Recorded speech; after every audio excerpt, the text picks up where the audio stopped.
Voilà. Bien, bonsoir. Vous savez que nous avons l'habitude de commencer à l'heure. Bien. Alors, je vous remercie d'abord d'être venus dans les conditions difficiles et exceptionnelles que nous connaissons. Je rappelle également que nous sommes engagés pour avoir la salle à respecter les mesures de distanciation et toutes les mesures, notamment le port du masque. Le port du masque sera donc très recommandé, pas seulement recommandé, mais demandé pendant toute la séance. Il y aura une exception, bien sûr, pour M. Dauzière, puisque parler pendant un certain temps avec un masque serait pénible, mais nous avons libéré le premier rang. Voilà. Alors, aujourd'hui, nous avons le plaisir et l'honneur d'inviter M. Dauzière, René Dauzière. Je crois que beaucoup le connaissent déjà. Je rappellerai simplement quelques petits points biographiques. Alors, M. Dauzière, vous êtes un homme politique, ça, je crois que tout le monde le sait, mais aussi universitaire, bien, puisque, vous savez, je rappellerai tout à l'heure, enseigné à l'université de Reims. Alors, présenter votre carrière ici, ce serait beaucoup trop long, hein, trop long. Je me contenterai de donner les grands traits de cette carrière. Bien, alors, vous avez parcouru ce qu'on appelle pratiquement tout le cursus honorum, ce qu'on appelait autrefois cela. Vous avez commencé effectivement par le conseil municipal de la ville de Laon. Vous avez d'ailleurs aussi été premier adjoint et même maire de Laon de 83, j'ai bien noté, à 89. Bien.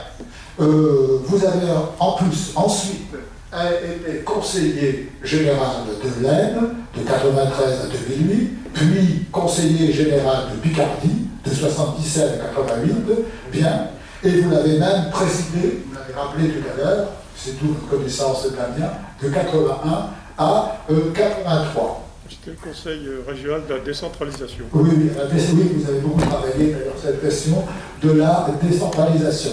Alors, à ce premier ancrage qui est local, qui est important, parce que vous parlez de décentralisation, je sais que vous avez travaillé ces questions-là, vous avez joint à un niveau beaucoup national, puisque vous avez été élu député une première fois de 88 à 93, puis après une interruption de 6 ans, c'est la durée d'un mandat, de manière continue, vous l'avez été de 97 à 2017. Alors j'ai fait le calcul, ça fait quand même 26 ans, n'est-ce pas, au Palais Bourbon, ce qui est un bon compte. Hein, voilà. Alors, parallèlement, comme je le disais tout à l'heure, vous avez mené une carrière universitaire, vous avez enseigné, c'est pas un hasard, les finances locales à l'université de Reims à partir de 78.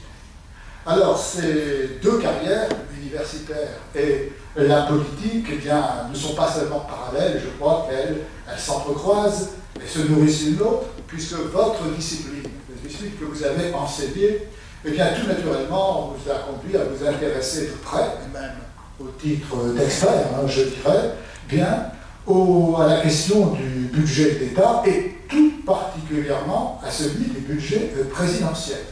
Et vous l'avez eu de cesse pendant une dizaine d'années, hein, donc pratiquement de 97 à on va dire 2017, une dizaine d'années, enfin 20 ans, 2007 on va dire, bon, 10 ans, sous les présidences donc, de Jacques Chirac et de Nicolas Sarkozy, alors que vous étiez à l'époque dans l'opposition, eh bien, de dénoncer ce qui vous paraît être ce qui est une énorme anomalie dans une république, c'est-à-dire l'opacité du budget présidentiel.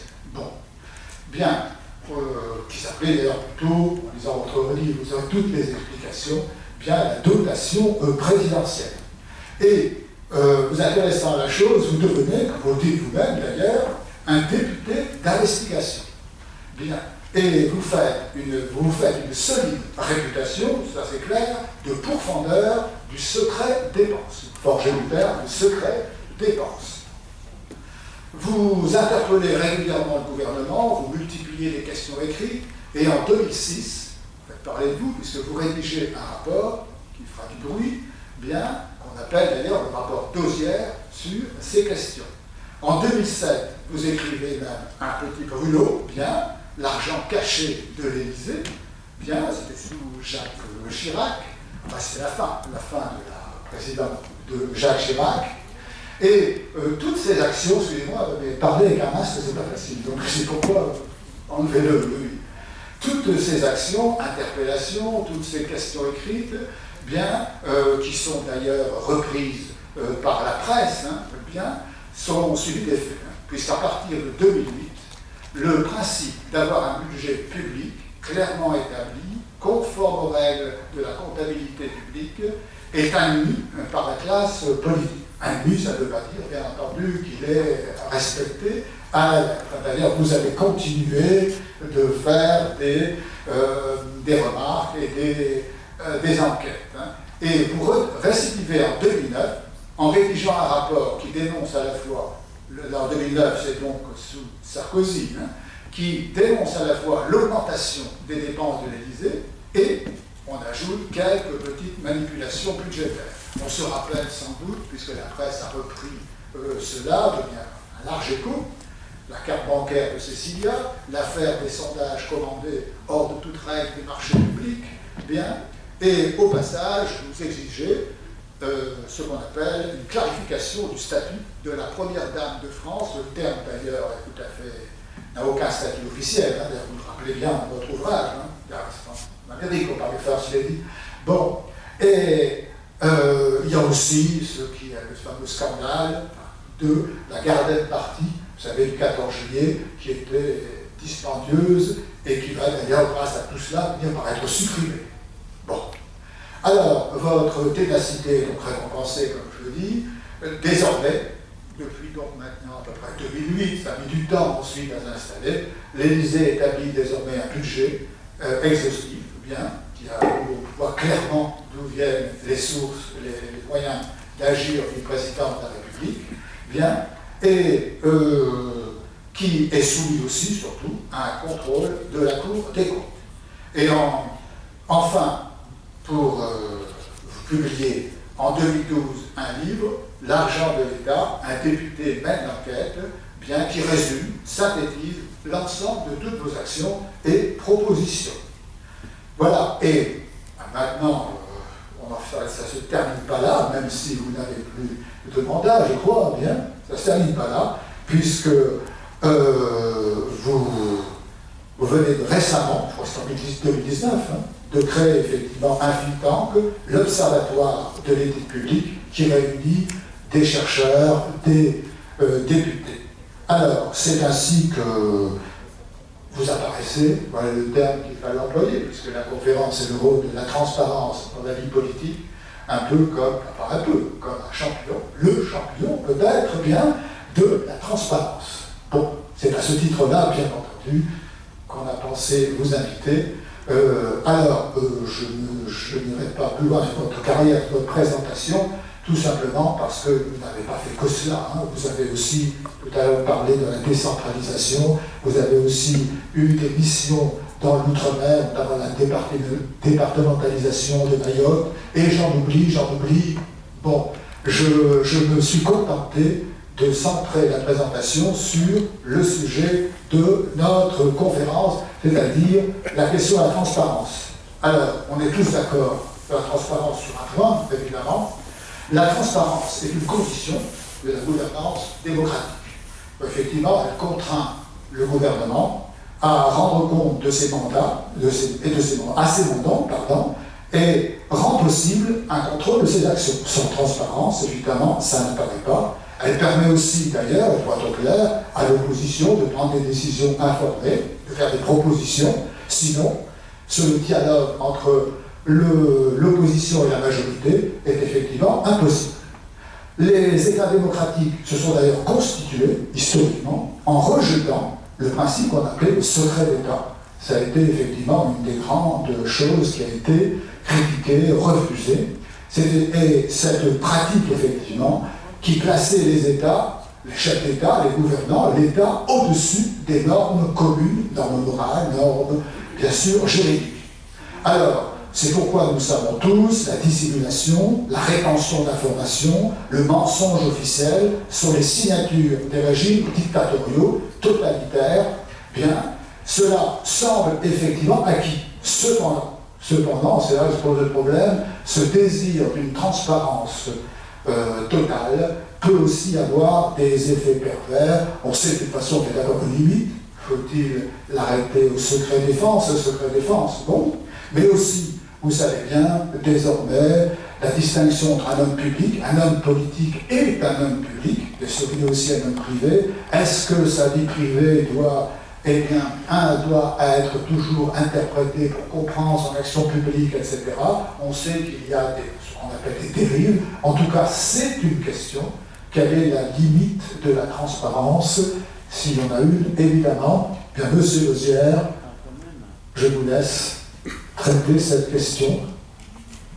Oui, excusez-moi, il y aura ensuite, comme d'habitude, vous savez bien, il y a à peu près, c'est un ordre de grandeur, hein, 1 heure pour le conférencier, c'est un ordre de grandeur. Un ordre de grandeur, ça peut être plus, ça peut être moins. Ensuite, il y a bien sûr un débat. Alors ici, cette fois-ci, vous savez bien que, d'ordinaire, si nous faisons circuler le micro, nous ne pouvons pas le faire. Alors je demanderai aux personnes qui veulent poser des questions, et j'espère qu'il y en aura, si elles le peuvent, de parler très fort. Sinon, je viendrai près d'elles avec le micro, je reprendrai leurs questions. Je crois que nous devrons absolument nous soumettre à cette règle. Voilà. Monsieur Lauzière, je vous laisse la parole. Merci beaucoup, Monsieur Foreau. Merci en tout cas d'être venu dans cette période. Je préciserai simplement dans tout ce que vous avez dit sur l'activité, qui a notamment, parce qu'elle est d'actualité, en Outre-mer, un travail de 20 ans sur... Oui, là. Non, vous ne m'entendez pas là? Il faut parler près du micro. Ah, je vais parler. Et maintenant, ça va mieux?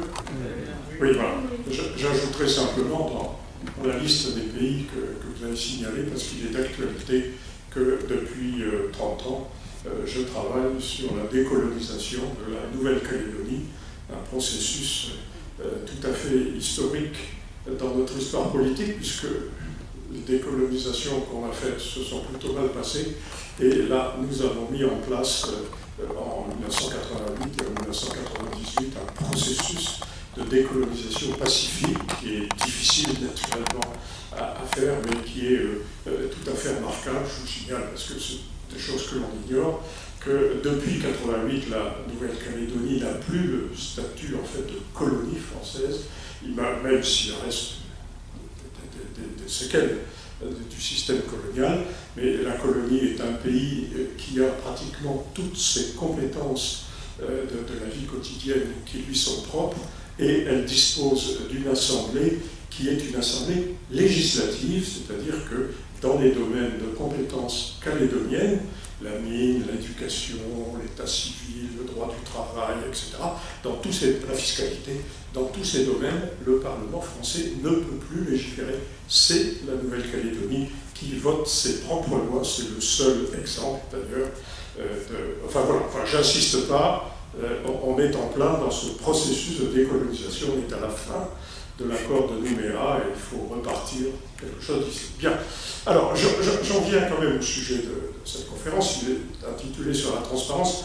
Alors, je ne vais pas naturellement faire de débat sur la transparence au terme philosophique, je ferai enseigner la philosophie mieux qualifiée que moi. Je vais m'en tenir à un aspect spécifique un peu de la transparence, qui est la transparence, en tout cas, s'agissant de la gestion publique.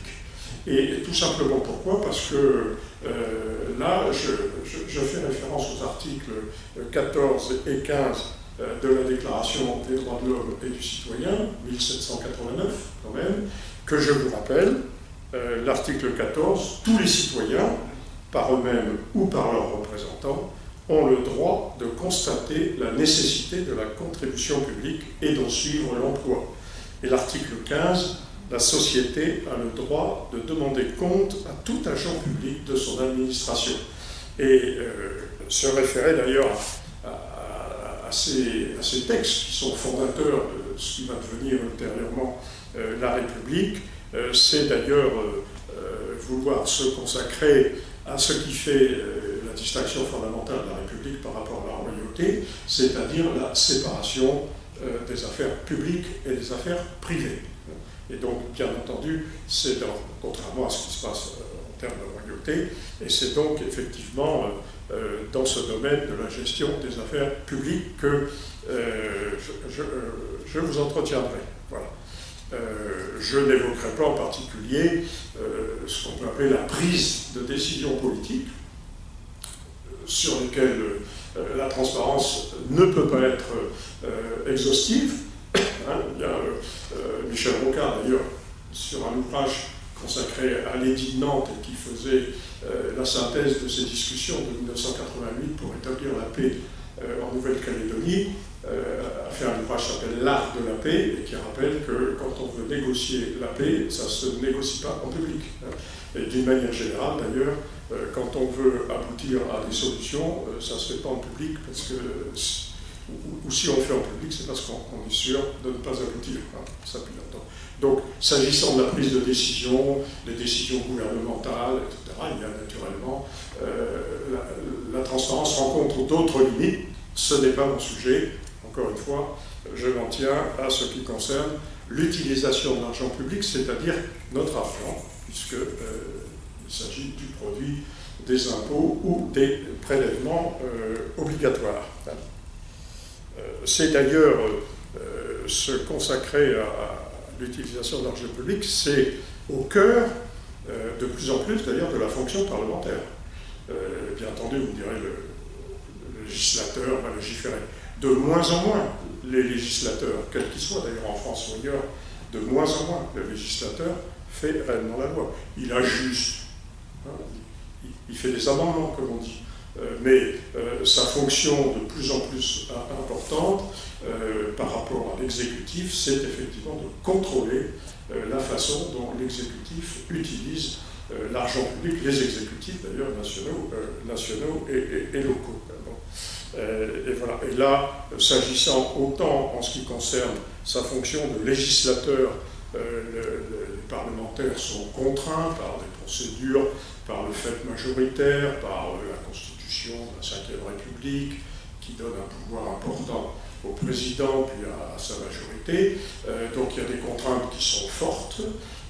Autant s'agissant du contrôle de l'argent public, là le parlementaire est entièrement libre, je dirais, d'utiliser toutes les procédures qui existent, voire d'en inventer. Je n'en parlerai pas, mais vous en trouverez toutes les traces dans mon livre, pour ceux qui peuvent le lire, où je détaille un peu la manière dont j'ai mené ce qui est un peu une sorte d'enquête policière, hein, pour arriver à avoir tous les indices, pour arriver à faire la clarté sur un domaine qui était d'une grande opacité. Alors, je vais simplement vous montrer comment, par la transparence, on a pu modifier les choses dans deux domaines principaux. D'abord, la situation et le traitement des ministres, vous verrez pourquoi, et puis le budget de la présidence de la République. Alors, si on prend le traitement des ministres, il faut savoir que jusqu'en 2002, c'est pas vieux, tous les ministres de finances de la République française depuis la Libération, c'est-à-dire 1945, tous les ministres des Finances étaient payés en liquide et ne payaient pas d'impôts sur une partie importante de leur rémunération. Quand je dis ministre des Finances, c'est parce que c'est le cas le plus typique, mais c'était le cas de tous les ministres, de tous les gouvernements de la France depuis 1900, depuis la Libération. Alors, comment est-ce que c'était possible? Eh bien, tout simplement parce qu'un ministre avait une rémunération qui lui était fixée, qui était de l'ordre de 6 000 euros. Tous les chiffres que je donne sont des chiffres actualisés à leur valeur à peu près d'aujourd'hui. Bon. Mais que, effectivement, ces rémunérations étaient complétées par l'utilisation des fonds secrets, des fonds spéciaux. C'est-à-dire tous les mois, le chef de cabinet du Premier ministre, avant c'était le président du Conseil, enfin c'est le Premier ministre, eh bien, se rendait à la Banque de France pour récupérer un certain nombre de billets neufs, et puis les chefs de cabinet de chacun des ministres venaient à Matignon recevoir leur petite valise. Alors combien? On ne sait pas, par définition, fonds secret. On ne sait pas quel était le tarif pour les ministres. Il y a eu très peu de confidence d'ailleurs là-dessus. Et puis, quand le chef de cabinet rentrait à son ministère, il donnait la valise au ministre, et puis le ministre faisait le partage. Il paraît que certains, est-ce qu'il faut parler au singulier ou au pluriel, certains ne faisaient pas beaucoup de partage, hein, ils gardaient tout. Et puis d'autres ont gardé une partie et puis partagé entre leurs collaborateurs, les membres de cabinet. Voilà. Et c'était comme ça qu'ils finançaient. Et c'est arrivé le problème. Le problème, c'est qu'en 2001, Lionel Jospin, à la suite d'une polémique avec le président de la République, Jacques Chirac, a décidé, il avait été un peu titillé sur les fonds secrets, Chirac lui disant, après tout, vous savez ce que c'est, les fonds secrets, puisqu'il y en a davantage à Matignon qu'à l'Élysée, enfin bref, ça n'avait pas plu à Jospin. Il avait demandé une enquête au premier président de la Cour des comptes de l'époque, le rapport a été fait, et puis, donc on a mis tout ça noir sur blanc, on a bien vu dès quelles étaient les sommes, comment c'était utilisé, et donc Jospin a décidé de supprimer les fonds spéciaux. À partir du 1er janvier 2002, plus de fonds spéciaux pour le fonctionnement du gouvernement ou pour le paiement des collaborateurs des ministres. Les fonds spéciaux, depuis cette époque, sont réservés exclusivement aux opérations secrètes, genre Rainbow Warrior, en supposant, et puis pour celles qui réussissent. Voilà. Mais ça n'est plus utilisé que pour ça. Alors, les fonctionnaires, tous les fonctionnaires qui pouvaient être payés avec des fonds spéciaux, ont vu ces fonds remplacés par une prime supplémentaire, avec des appellations diverses, qui avait au moins l'avantage d'être soumise à l'impôt sur le revenu.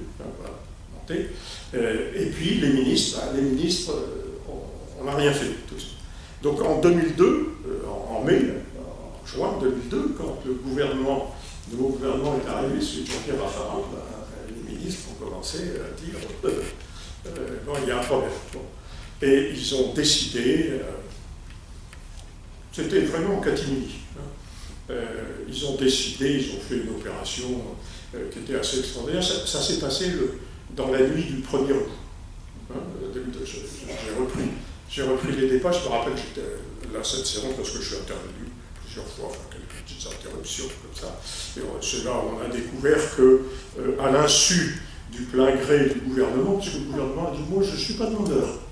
Non, je ne sais pas. On ne fait pas, quand on arrive, une loi de finances rectificative pour remettre à jour les finances, qui naturellement étaient dans très mauvais état, puisque c'est un nouveau gouvernement qui est arrivé, donc il laissait la place à un gouvernement de gauche. Le gouvernement de gauche laissait naturellement une situation financière catastrophique, c'est très habituel. Donc il faut toujours faire une loi de finances rectificative, mais là-dedans, donc c'était important, on a glissé.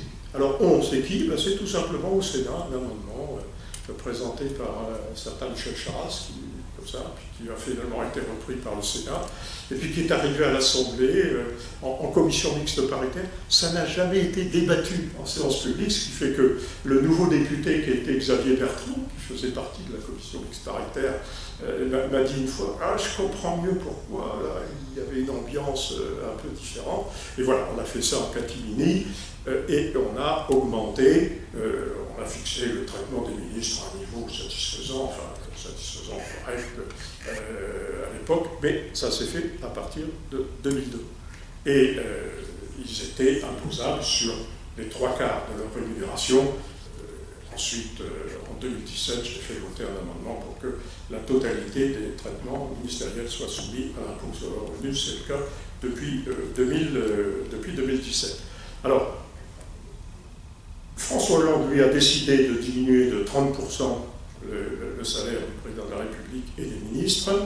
Et donc, c'est tout, ça s'est fait, ça a été diminué de 30%. Au passage, simplement pour répondre à un certain nombre de fausses nouvelles, la loi qui décidait cette diminution a été annulée par le Conseil constitutionnel, tout simplement parce que le Conseil constitutionnel a considéré que le législatif ne pouvait pas fixer, rentrer dans le domaine de l'exécutif, et que ça ne pouvait pas se faire sous la forme d'une loi, mais sous la forme d'un décret présidentiel. Surtout, le président a pris un décret qui a donc validé la même chose. Autrement dit, depuis 2012, puisque le président Macron a maintenu, si vous voulez, cette diminution des salaires, eh bien un ministre dispose d'une rémunération qui est d'environ 9 900 € brut, une fois la diminution de 30%, et puis le Premier ministre ayant, lui, une rémunération qui est de l'ordre de 15 000, 14 900 euros brut. Voilà. Et je vous rappelle quand même que ce traitement ministériel est exclusif de toute autre rémunération.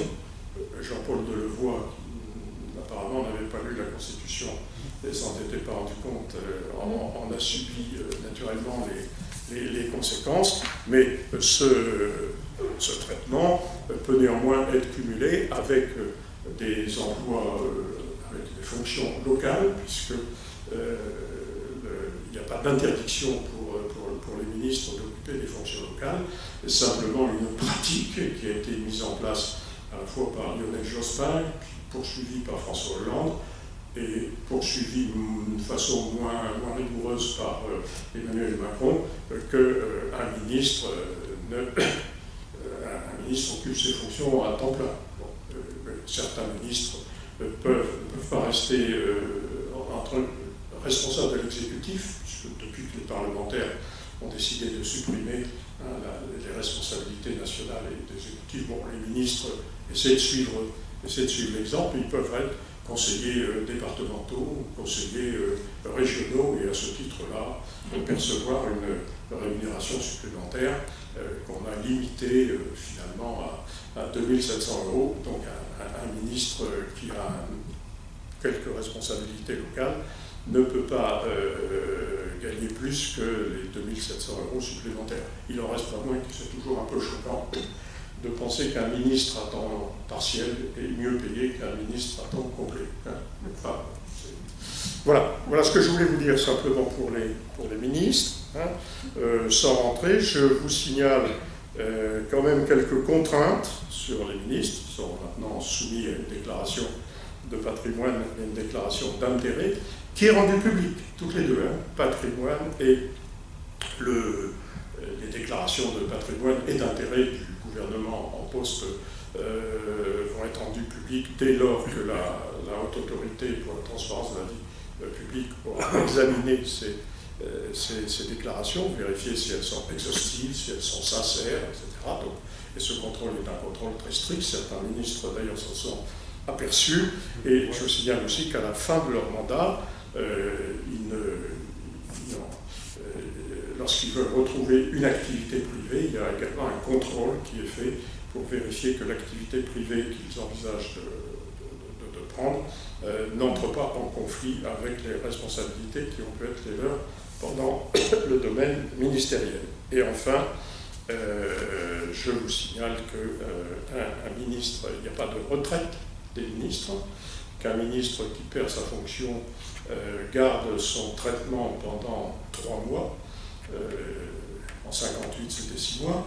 Le gouvernement avait voulu le réduire à 1 mois, et c'est moi qui ai sauvé les ministres. Je dis non, 1 mois, c'est quand même un peu trop dur. 3 mois, ça c'est bien. À condition, bien entendu, qu'ils ne redeviennent pas députés ou sénateurs, et à condition qu'ils ne retrouvent pas une activité professionnelle. Si on trouve une activité professionnelle, ils ne gardent pas d'ailleurs, il n'y a pas de retraite donc, des ministres, et ils sont simplement, pendant qu'ils sont ministres, ils sont assurés au régime général de la sécurité sociale, et pour les fonctionnaires, ils ont un régime complémentaire à l'IRCANTEC, comme d'ailleurs tous les fonctionnaires. Ceci dit, les ministres qui sont issus d'une assemblée parlementaire, en général, continuent d'ailleurs à garder le système de cotisation de sécurité sociale et de retraite de leur assemblée parlementaire, tout en cotisant à cette assemblée. Voilà ce que je voulais vous dire un peu sur le plan des ministres, de manière à ce que les choses sont maintenant tout à fait claires, clarifiées. Il n'y a plus beaucoup de choses à dire en ce qui concerne les ministres. Alors j'en viens maintenant à la présidence de la République. Alors, il se trouve que la présidence de la République n'avait pas de budget. Enfin, on ne pouvait pas parler de budget, il n'y avait pas de budget jusqu'en 2005. On ne le connaissait pas. Pourquoi ? Pour une raison simplement historique. C'est-à-dire qu'en 1790, lorsque les révolutionnaires, l'Assemblée nationale de l'époque, a nationalisé les biens de la royauté, du roi, eh bien, on l'a remplacé par une liste civile, une sorte de dotation, au fond, qui était attribuée au roi, comme disait Mirabeau, pour la splendeur du règne. Et par respect pour le souverain, cette somme n'était pas contrôlée. Autrement dit, on remettait au souverain une somme, et puis il en faisait ce qu'il voulait. Bon. Et ce système est resté le même pendant des dizaines d'années. Il est resté le même jusqu'à l'apparition de la Troisième République. C'est-à-dire qu'à travers tous les régimes qui sont succédés depuis, le souverain, je dirais, avait une dotation, enfin ça s'est appelé différemment, les civils une dotation, mais surtout, elle n'était pas contrôlée et il en faisait ce qu'il voulait. Certaines époques, il pouvait obtenir des compléments, Napoléon III en particulier réclamait des compléments, bon, l'Assemblée lui donnait à l'époque, mais voilà. Mais il n'y avait absolument aucun contrôle. Et quand la République s'est mise en place dans les années 1875, eh bien, on a fait le même système. Le président de la République a disposé d'une dotation. Cette dotation lui permettait de vivre, de se payer, et puis de faire fonctionner un petit peu la présidence de la République. Alors évidemment, les frais de fonctionnement de la présidence de la République sous la troisième, comme sous la quatrième, d'ailleurs, n'étaient pas très élevés, il n'y avait pas beaucoup de monde. Le rôle du président de la République à cette époque était quand même un peu limité, et donc les dotations étaient faibles, et puis personne n'allait y voir. Et quand le président de la République se déplaçait, puisque c'était sa fonction principale, eh bien c'était, quand il se déplaçait à l'intérieur, c'était le ministère de l'Intérieur qui à ce moment-là payait les frais de déplacement, et puis quand il se déplaçait à l'extérieur, ou quand il recevait des souverains étrangers, c'était le ministère des Affaires étrangères qui payait. Mais voilà, donc les choses passaient comme ça, il n'y avait pas de problème particulier. Ça a continué comme ça sous la 4e République. Le président de la 4e République n'avait pas d'ailleurs un pouvoir considérable par rapport au législatif. Alors, à partir de 1958, sous le régime de la 5e République, c'est un autre système qui se met en place. Un système, je dirais, semi-présidentiel. On ne va pas spéculer sur les mots, quoi qu'il en soit, c'est le régime de la 5e République. Dans le régime de la 5e République, puis ensuite le rôle du président va être sans cesse renforcé. C'est d'abord De Gaulle, parce que De Gaulle c'est De Gaulle, et puis c'est l'époque 58, c'est la guerre d'Algérie, c'est pour ça qu'il est au pouvoir. Donc à l'époque, évidemment, on ne va pas s'intéresser à ce qui se passe, à ce qui peut se passer à l'Élysée. Bon. Et puis ensuite, après, De Gaulle aura une majorité absolue, et puis sera élu au suffrage universel. Bref, enfin, voilà, De Gaulle s'installe, et puis il commence à avoir quelques collaborateurs. A posteriori, par rapport à ses successeurs, il y avait un nombre de collaborateurs plutôt modeste, enfin par rapport à ses prédécesseurs, c'était quand même autre chose, et puis le pouvoir était à l'Élysée. Et puis surtout, les successeurs du général de Gaulle, Pompidou, Giscard, etc., vont naturellement continuer à faire en sorte que la présidence de la République devienne le centre du pouvoir. C'est là que se prennent les décisions, donc il faut des collaborateurs supplémentaires, il faut des locaux supplémentaires, bref, l'Élysée, qui était avant un lieu de réception, où il y avait des logements, devient un lieu où il y a des bureaux. Le seul logement qui reste à l'Élysée, c'est celui du président de la République. Voilà. Et puis tous les autres, on les a évacués. Mais là, on a au fond une instance qui n'arrête pas de se développer, etc., de grossir. Et pourtant, on ne change rien à la dotation financière. On continue comme avant. On ne se pose aucune question. J'ai retrouvé, si vous voulez, un chiffre.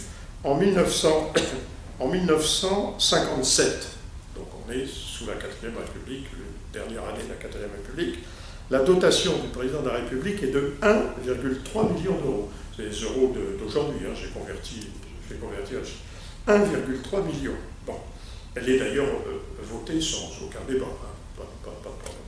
Et avec la 5e République, eh bien, en 1960, donc, la dotation est à 2,3 millions. Elle a un peu augmenté, c'est vrai que les choses sont étonnantes, 2,3 millions. Eh bien, c'est quand même pas une progression considérable. Et en 1974, cette dotation, 1974 Giscard, cette dotation s'élève à 3,1 millions, donc elle a très peu bougé par rapport à 1960. Et en 1981, Mitterrand, elle se monte à 3,7 millions, donc très peu bougé. Voilà, c'était ça. Donc le Parlement votait tous les ans une dotation à ce niveau-là, et puis c'est tout.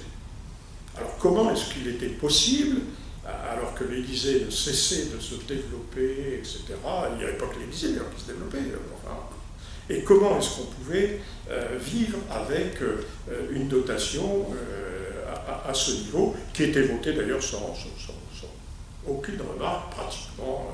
On n'a jamais, jusqu'au moment où j'évoquerai en 2001 la présidence de la République, jamais à l'Assemblée on a parlé de la présidence de la République. Jamais. Donc c'était... Alors, comment ça fonctionnait? D'où vient l'argent? Il fallait bien. Eh bien, évidemment, outre cette dotation, mais dont un fonctionnaire, d'ailleurs un haut fonctionnaire, Jean Massot, responsable de finances, qui est toujours, et qui à l'époque avait fait une étude pour Valéry Giscard d'Estaing, et pour le faire apparaître que cette dotation, la dotation qu'on votait, devait représenter à peu près 10% des dépenses de l'Élysée. Mais il avait fait un rapport administratif. Le rapport administratif est resté au placard, personne ne l'a vu. Alors, d'où venait l'argent, d'où venait le reste? Eh bien, c'est très simple. D'abord, quand on a fait, alors, ça c'est un peu le résultat, je l'ai dit, c'est le résultat un peu des recherches que j'ai pu faire. Eh bien, d'abord, il y avait un certain nombre de sociétés nationales qui mettaient à disposition de l'Élysée des collaborateurs, et qui les payaient d'ailleurs. Comme l'Élysée n'avait pas beaucoup d'argent pour les payer, voilà. Donc Air France, notamment, enfin, il y avait à l'époque un grand nombre d'entreprises publiques, a fait l'habitude de mettre des emplois fictifs, aujourd'hui, enfin, des abus de biens sociaux, ça serait caractérisé comme ça aujourd'hui, mais enfin, ça se passait comme ça, y compris sous le général de Gaulle. Même si lui ne s'occupait pas de tout ça, bien entendu. Mais on ne sait pas combien il y en a, parce qu'en principe, ça a disparu, mais bon, je veux dire, il n'y a pas de gloire à aller raconter tous ces épisodes. Bon. Il y avait surtout, alors, les financements des ministères. Je vous ai dit que traditionnellement, le ministère de l'Intérieur et le ministère des Affaires étrangères payaient les voyages du président de la République, mais à partir de 58, enfin 59, c'est exactement, le fonctionnement de la présidence, c'est autre chose, il n'y a pas que des voyages, et il y a d'autres choses, donc on met à contribution tous les ministères. Bon, c'est pas compliqué, puisqu'après tout, le gouvernement, c'est le gouvernement du chef de l'État. Autrement dit, il suffit de demander, et immédiatement, ça... Cette contribution, c'était du personnel. Voilà, personnel. Donc quand on avait besoin de quelqu'un, on demandait, il y avait beaucoup de militaires, d'ailleurs, des professionnels ou beaucoup de gens qui faisaient leur service militaire à l'époque, qui étaient là. Bon. Mais tous les ministères contribuaient, le ministère des Finances. Par exemple, les gommes et les crayons de l'Élysée, traditionnellement, étaient payés par la direction régionale des affaires culturelles de l'Île-de-France. Pourquoi? Donc il y avait une dotation, voilà. Et puis naturellement, le ministère des postes télécommunications payait les communications téléphoniques, etc. On s'est même aperçu à un moment donné qu'il y avait 21 personnes de télécom qui étaient là à l'Élysée, qu'on ignorait tout simplement parce que à ce moment-là, le paiement des factures se faisait sous forme de prestation de service. C'est-à-dire qu'on pouvait payer la TVA d'ailleurs sur France Télécom, enfin c'est pas France Télécom, c'est pas le ministère de PTT, bref. Voilà ça. Alors les ministères ont puisé dans tous les ministères. Mais dans chaque ministère, on ne peut pas savoir qui y avait, combien de personnes il y avait, ni combien ça coûtait, parce que dans le budget d'un ministère, on n'allait pas, il n'y avait pas une ligne Élysée, tout. Donc c'était perdu dans la masse du budget national. Il y avait comme ça quinzaine. Quand on a fait la clarté en 2007, on s'est aperçu qu'il y avait 18 missions budgétaires différentes qui fournissaient des gens à l'Élysée. Moi, j'avais des... bon. Et puis il y avait les fonds secrets. Les fonds secrets dont vous avez parlé, qui naturellement étaient utilisés par l'Élysée. On a su en 2001, avec l'enquête de la Cour des comptes, combien l'Élysée avait d'ailleurs. Mais pas une somme considérable, il y avait 5 millions. Enfin, bon, à l'époque, Charras m'avait dit, tu sais, c'est avec les fonds secrets qu'on paye la garde de partie de l'Élysée. C'était facile, bref, voilà. Il y avait, au fond, c'était du bricolage. C'était la présidence de la République française, voilà, qui fonctionnait comme ça. Personne, d'ailleurs, ne trouvait à redire. J'ai cherché, quand j'ai fait mes investigations, j'ai naturellement aussi lu les ouvrages, les articles qui étaient consacrés, il n'y avait pas beaucoup. Et dans les articles qui étaient consacrés à la présidence de la République, dès qu'on touchait à l'aspect budgétaire, il n'y avait quasiment rien. Il y a même un auteur, c'est un auteur dans la fameuse collection La vie quotidienne au temps de... Lui, c'est La vie quotidienne au temps de Giscard. Il disait, eh bien, c'est un journaliste du Figaro, un Pélissier, qui a dit pour le budget, c'est pas compliqué, l'Élysée, tout est transparent, le Parlement vote une dotation et l'Élysée fonctionne avec. Voilà. 3 millions, pour lui, c'était évident. Voilà, donc c'est. Voilà, personne n'en parle. Alors, je me suis efforcé de cette situation-là que j'ai découverte, j'ai essayé de m'y attaquer et donc de mener, je dirais, ce qui était une véritable enquête policière pour trouver des indices, savoir. Mon objectif, c'était de dire quel est le budget de l'Élysée. Donc j'ai découvert tout ça, toutes les restes. Je ne vais pas vous donner le détail de cette enquête. Je résume tout ça dans mon bouquin, les questions, les manœuvres, les discours, enfin les procédures, tout ce que j'ai pu utiliser pour essayer d'aboutir. Mais en tout cas, bon, c'est tout. J'ai posé, j'ai utilisé les possibilités qu'offrait la pratique parlementaire, enfin, y compris au poussant à l'extrême, voilà, pour trouver et pour faire apparaître. Et finalement, je commence en 2001, et en 2005, et en 2006 plutôt, au printemps 2006, j'arrive à faire apparaître, au fond, une esquisse de ce qu'est le budget de l'Élysée. C'est-à-dire, je dis, à ce moment-là, je publie un petit rapport, et je dis, le budget de l'Élysée, il est de 90 millions pour l'année, au titre de l'année 2005. Il y a toujours un décalage, vous savez, quand on veut avoir les éléments, si vous posez des questions trop vite, on vous dit, attendez, on n'a pas les chiffres parce que l'année n'est pas finie, donc il y a toujours un décalage avant de savoir exactement. Bon, donc en 2005, j'estime le budget à 90 millions en faisant apparaître à peu près qui fournit, quel ministère, combien le ministère paye, puisque j'avais interrogé chaque ministère en demandant de façon très précise combien il y avait de personnes, combien elles étaient payées, quel était leur grade. Enfin, je demandais tous les détails possibles et imaginables. Bon. Et donc, or, à l'époque, si vous voulez, en 2005, le budget officiel, la fameuse dotation, était passé à 32 millions. Alors, on dirait, elle avait progressé. Elle avait d'ailleurs beaucoup progressé avec l'arrivée de Jacques Chirac. Jacques Chirac a fait augmenter cette dotation de façon très forte. C'est d'ailleurs ce qui m'a mis la puce à l'oreille. Et à partir de là, j'ai dit, attendez, pourquoi est-ce que ça augmente autant? Pourquoi est-ce qu'on dissimule cette augmentation? Je ne rentre pas dans les détails techniques, mais à partir de là, puis donc j'ai précisé, puis donc je vais aller rechercher d'autres choses. Et donc je me suis aperçu que donc, en réalité, donc, le Parlement qui avait voté 32 millions, en fait, il n'avait d'ailleurs pas voté 32, il en avait voté un peu moins, mais en cours d'année, on rajoutait dans la plus grande opacité.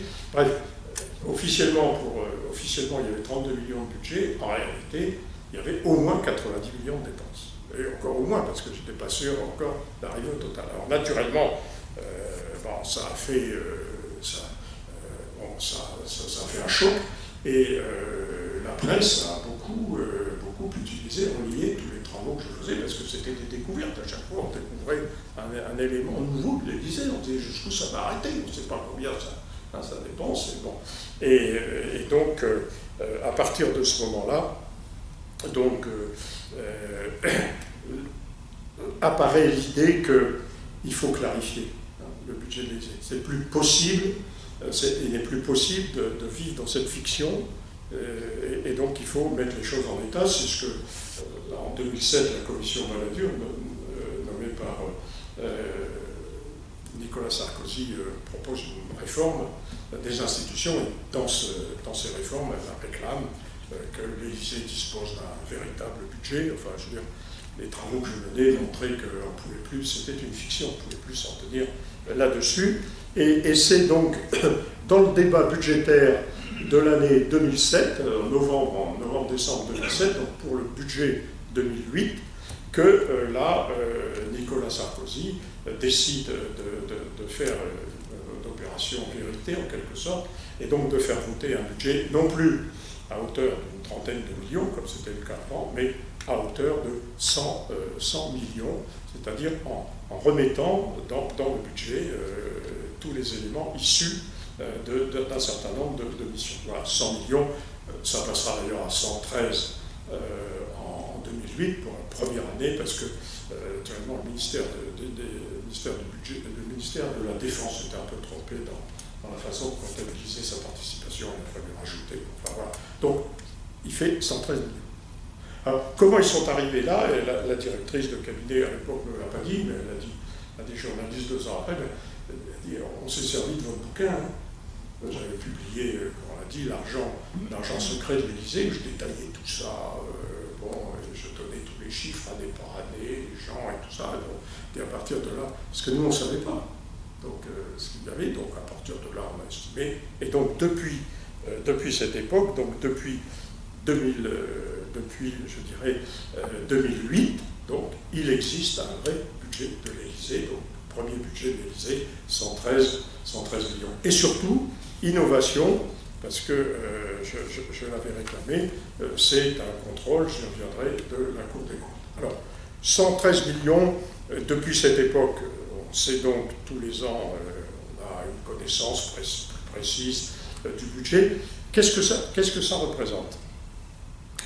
Bon, il faut en avoir maintenant bien conscience, puisqu'on sait exactement, parce que la somme de 113 millions, première année en 2008, elle va diminuer, parce que d'abord, à partir des remarques de la Cour des comptes, à partir des travaux que je continue, bon, il faut faire quelques économies, et ça va diminuer à 104 millions en 2012, ça va même descendre à 98 millions en 2015, ça c'est François Hollande qui était un peu plus rigoureux, c'est une des choses qu'il a bien réussi, c'est dommage qu'il n'ait pas fait la même chose pour le budget de la France. Bon. Et puis après, ça a remonté à 110 millions en 2018, donc avec Emmanuel Macron, ça a repris un petit peu, et puis en 2019, ça a descendu à 105 millions, c'est vraisemblablement la somme qui sera la même en 2020, compte tenu du fait que en 2019 et en 2020, le président ne peut pas se déplacer beaucoup, il y a moins de réunions, et donc il y a nettement moins de dépenses. Donc voilà, en gros, hein, le budget, on le connaît bien maintenant, il y a deux ou trois dépenses qui ne sont pas encore dans le budget de la présidence, qui restent dans des ministères, mais on les connaît bien, c'est bien identifié, pour des raisons administratives ou autres, on ne peut pas les réintégrer dans l'Élysée, mais maintenant on a un périmètre complet qui sont en gros 110 millions. Voilà, c'est en gros le coût de l'Élysée. Eh bien, 110 millions, qu'est-ce que ça représente?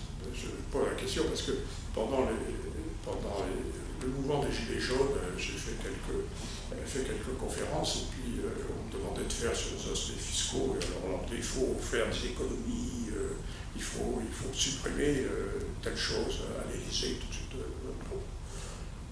Sur 1000 € par tranche de 1000 € de dépenses publiques. La dépense publique, la totalité des dépenses publiques, on est à 1300, 1400 milliards hein, de dépenses publiques. En gros, c'est un peu plus de la moitié de notre richesse nationale. Par tranche de 1000 € de dépenses publiques, le budget de l'Élysée, ça représente 10 centimes d'euros. Voilà. 110 millions, ça fait 10 centimes d'euros. Alors, je veux bien qu'on fasse des économies, hein, à l'Élysée, il faut en faire, il n'y a pas de raison de ne pas en faire. Très franchement, sur 10 centimes d'euros, on ne va pas faire des économies considérables. Il faut en avoir bien conscience, pour savoir quand même, c'est tout, quel est l'ordre de grandeur. Ça ne veut pas dire pour autant qu'il n'y a pas d'exemple à donner. Hein. Mais on a maintenant un budget, et qui est un budget global, qu'on connaît bien. Bon. Ça fait un peu moins de 2 euros par personne. Bon. C'est le budget, ça correspond au budget d'une ville de 80 000 habitants, budget de fonctionnement seulement, pas l'investissement, fonctionnement d'une ville comme Pau, comme Versailles. Je me suis dit, tiens, je vais à Amiens, j'ai regardé quel budget de la métropole d'Amiens. C'est de fonctionnement, 300 millions. Bon. Le budget de l'Élysée, c'est 3 fois moins que le budget de fonctionnement de la métropole d'Amiens. C'est-à-dire Amiens plus, je dirais, la métropole. Voilà. Donc, vous voyez, c'est pas un budget considérable, mais enfin, bon, voilà, il est. Et quant aux effectifs, ils sont maintenant, je ne rentre pas dans le détail des effectifs, il a fallu des années avant de savoir combien il y avait de personnes à l'Élysée, mais j'ai eu beaucoup de mal à le savoir pour une bonne raison, c'est que l'Élysée ne savait pas lui-même combien il y avait de personnes. Quand on a reçu en commission le directeur de cabinet de Nicolas Sarkozy, celui qui a, le préfet Frémont qui est décédé, et c'est celui qui a mis de l'ordre, ce n'est pas le président qui s'occupe de tous ces détails, mais son directeur de cabinet a dit, voilà, il faut serrer à donner des instructions, etc. Lui-même nous a dit, qu'est-ce que vous voulez, on ne savait pas combien il y avait de personnes, puisque de toute façon, c'était les ministères qui nous fournissaient. Ça venait, ça sortait, rentrait, on savait. Ils ne savaient pas. Alors, je pouvais bien leur demander sans arrêt pour combien il y a de personnes, etc., chercher, mais ils ne me donnaient jamais un chiffre. On a fini par m'en donner un. Bon, au total, au maximum, il y a eu 1051 personnes. Hein, au début de l'arrivée de Sarkozy, 1051 personnes. Ensuite, ça a diminué, d'ailleurs. Sous Sarkozy, il a fallu faire des économies, diminuer, sous Hollande, etc. Et on est arrivé aujourd'hui à peu près à 800 personnes. Ce n'est pas un effectif dont beaucoup de militaires, on connaît un peu maintenant aussi les origines. Voilà. Donc, oui, le budget de l'Élysée, c'est ça. Alors, ce qui est surtout important, c'est que, là aussi, parce que j'avais réclamé qu'on fasse ça, eh bien, c'est que la Cour des comptes puisse contrôler le budget de l'Élysée. C'était une nouveauté. Alors, j'ai un souvenir, parce que tout à l'heure, je suis passé devant l'immeuble qui est maintenant un immeuble de la police nationale, qui était avant, pour me souvenir, l'immeuble de la Chambre régionale des comptes de Picardie. Et c'est ici, à Amiens, une fois que j'ai croisé Philippe Seguin, d'ailleurs, il était venu ici à Amiens, et il m'avait dit, tu comprends, contrôler le budget de l'Élysée, c'est compliqué, c'est un peu secret d'État, enfin, le sens de l'État, on ne peut pas... Bon. Mais la première fois que la Cour des comptes a rendu son contrôle à l'été 2009, alors là, Philippe Seguin était très heureux à la radio de dire c'est la première fois dans l'histoire de la France que les comptes du souverain sont contrôlés. C'est vrai, c'est pour ça que historiquement, c'est tout à fait fondamental. Jamais les comptes ni de Louis XVI, ni de Louis XVIII, ni de Napoléon Ier, ni de Napoléon III, ni de Louis-Philippe, ni de Charles X, jamais les comptes n'ont été contrôlés. Le souverain, par définition, le président, il a une somme, eh bien maintenant ils sont contrôlés. Et ils sont contrôlés tous les ans. Hein, tous les ans, il y a 2 personnes qui viennent pour 100 millions d'euros, viennent contrôler comment les choses se passent. On est obligé de garder les factures. Bon. Alors, je vous passe tous les détails. Quand la Cour des comptes a commencé à regarder ce qui se passait à l'Élysée, dans ses premiers rapports, je vous dis, c'est malgré le vocabulaire très doux de la Cour des comptes. Disons qu'avant, on dépensait sans compter. Bah, pour la bonne raison, de toute façon, personne ne contrôlait rien, on ne comptait pas. Non, on ne comptait pas. J'ai l'anecdote, je crois que je cite à un moment donné, c'est pour un repas, à un moment donné, au temps de Chirac, Bernadette Chirac qui prépare le menu. venu et qui choisit un vin de qualité dans la cave de l'Élysée. Alors en attendant, on lui dit, mais madame, vous avez vu, ce que vous avez choisi, c'était pas pour un grand repas, c'était un repas, c'est cher. Et elle lui dit, monsieur, ici, on ne compte pas. Voilà, ça résume, voilà, ce qui se passait. On ne comptait pas, on dépensait, naturellement, il y a des choses. C'est d'ailleurs pour ça, je fais cette parenthèse parce que c'est d'actualité. L'affaire des sondages de l'Élysée, c'est quoi? C'est en 2007, le lendemain quasiment du jour où Sarkozy arrive à l'Élysée, donc on est dans la période, son vrai budget c'est à la fin de l'année, ça va prendre du temps. Le premier budget, qu'est-ce qui se passe? Il veut qu'on fasse des sondages, etc. Et il demande à sa directrice de cabinet, Emmanuelle Mignon, de signer une convention avec M. Buisson, 1 700 000 €.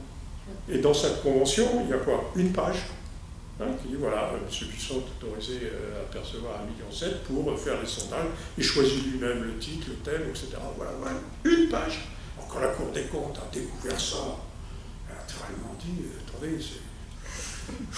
Là, ça. D'ailleurs, Emmanuel Mignon, qui était au Conseil d'État avant, a eu un moment d'hésitation en disant mais on lui a dit c'est comme ça que ça fonctionne chez nous. Il n'y a pas de. D'ailleurs, il y a le responsable financier de l'Élysée dit, vous savez, le président, de toute façon, la cave de l'Élysée, son président, quand il s'en va, il peut emmener ce qui reste de la cave s'il veut. Voilà, c'est comme ça que ça fonctionnait à l'Élysée.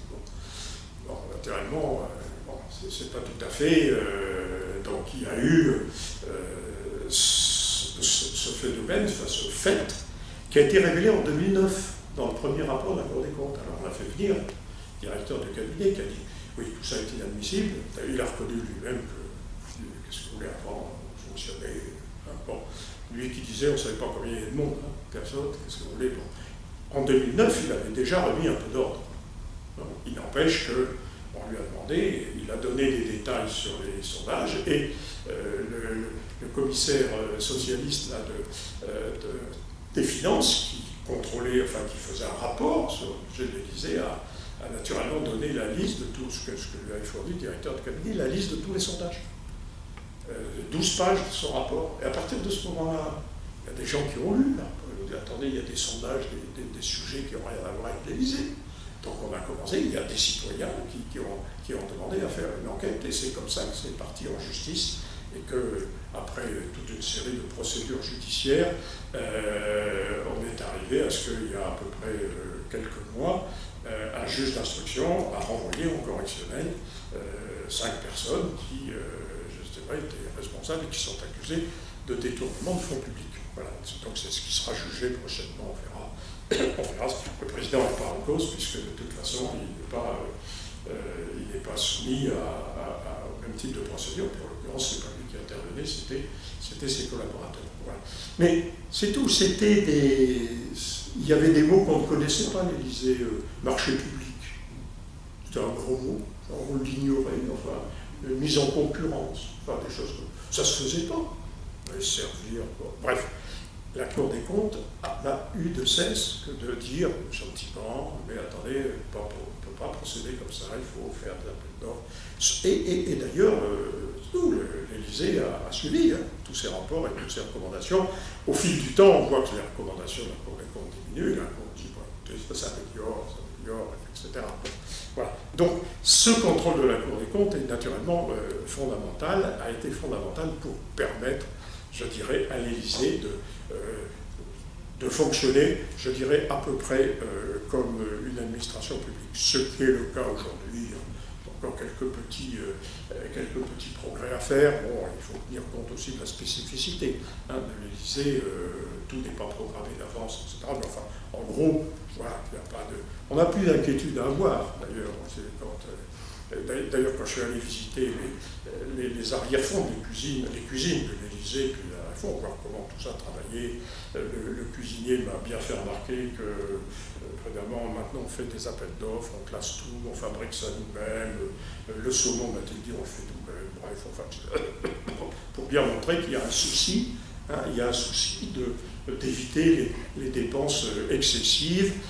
Hollande était un peu dur là-dessus, il ne voulait plus de caviar, plus de langouste, boost, enfin, le chef cuisinier a fait un peu respecté en disant si maintenant on ne peut plus offrir des vrais produits français. Bon, en réalité, en disant non, pour les réceptions officielles, on garde tout ça, mais pour ce qui se passe entre nous, pour les collaborateurs, donc, et puis on les fait payer maintenant, bref.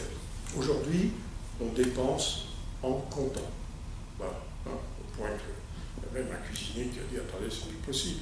La cuisine à l'Élysée, maintenant on nous dit on veut faire des petits fours, on nous dit attendez, combien ça va coûter, combien vous en prévoyez, etc. Et on passe tout notre temps à faire des devis plutôt que de faire de la cuisine. Bon, pour vous dire que certains ont du mal, naturellement. Passer de la période ancienne à l'Élysée à une période où on fonctionne comme dans toute une administration publique, c'est naturellement pas facile et ça demande beaucoup d'efforts aux gens. Voilà. En tout cas, maintenant, les choses sont claires et l'Élysée joue d'ailleurs le jeu de la transparence et naturellement, les médias, il y a des reportages, tout ça est clair. Voilà pour ce qui concerne le budget. J'en viens au traitement du président de la République. Jusqu'en 2007, il n'y a aucun texte qui fixe la rémunération du président de la République. C'est lui-même qui détermine ce qui lui revient. Voilà. C'est comme ça que ça fonctionne. C'est une somme qui a été fixée à l'origine du temps de René Coty, donc en 1956 à peu près.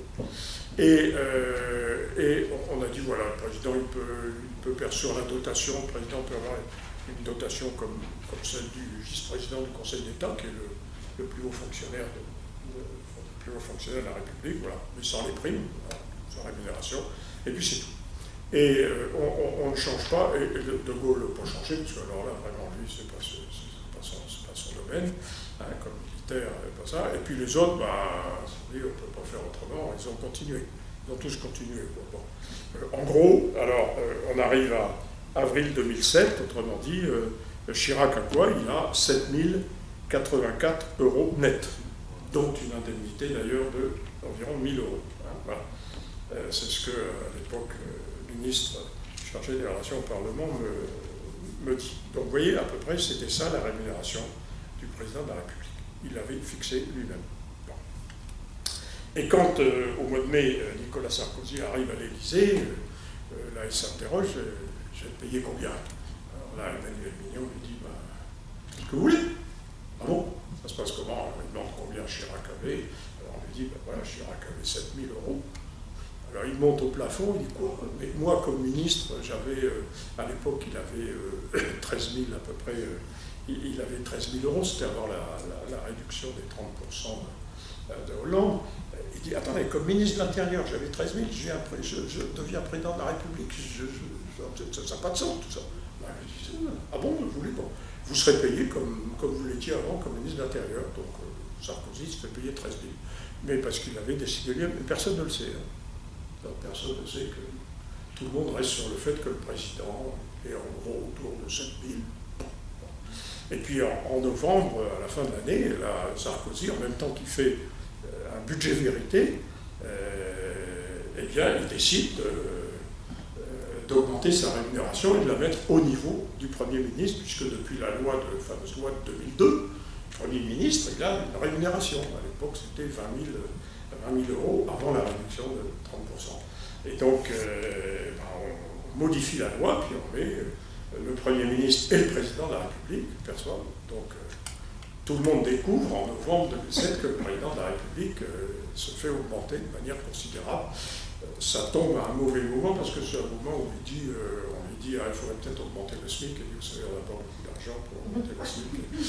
Donc, et avec l'annonce, ça lui fera un tort considérable. Ceci dit, je dois dire que j'ai été le seul député socialiste à voter cette augmentation, pour une bonne raison, c'est que l'année d'avant, j'avais fait un amendement qui prévoyait de faire cette somme au président de la République. Tout le monde d'ailleurs, tous mes amis socialistes avaient voté pour.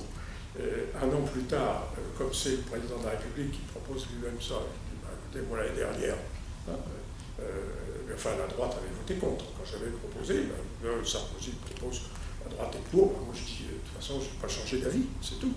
Ceci dit, je ne suis pas responsable du montant c'est le président de la République qui fixe lui-même sa rémunération, il choisit de fixer le montant, il choisit le moment où il le fait.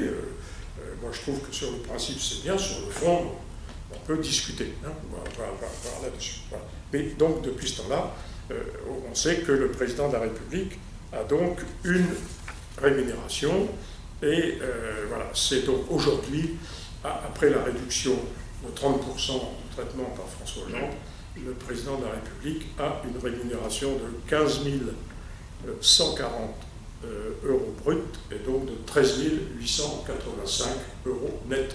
Et depuis 2017, là aussi, sur un de mes amendements, cette rémunération est en totalité soumise à l'impôt sur le revenu. Auparavant, elle était soumise que pour les 2/3. Voilà la somme. Bon.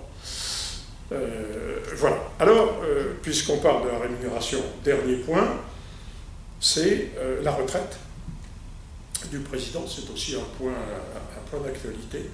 La retraite, oui, parce que si la République était silencieuse sur le traitement du président de la République jusqu'en 2007, elle avait pensé à sa retraite.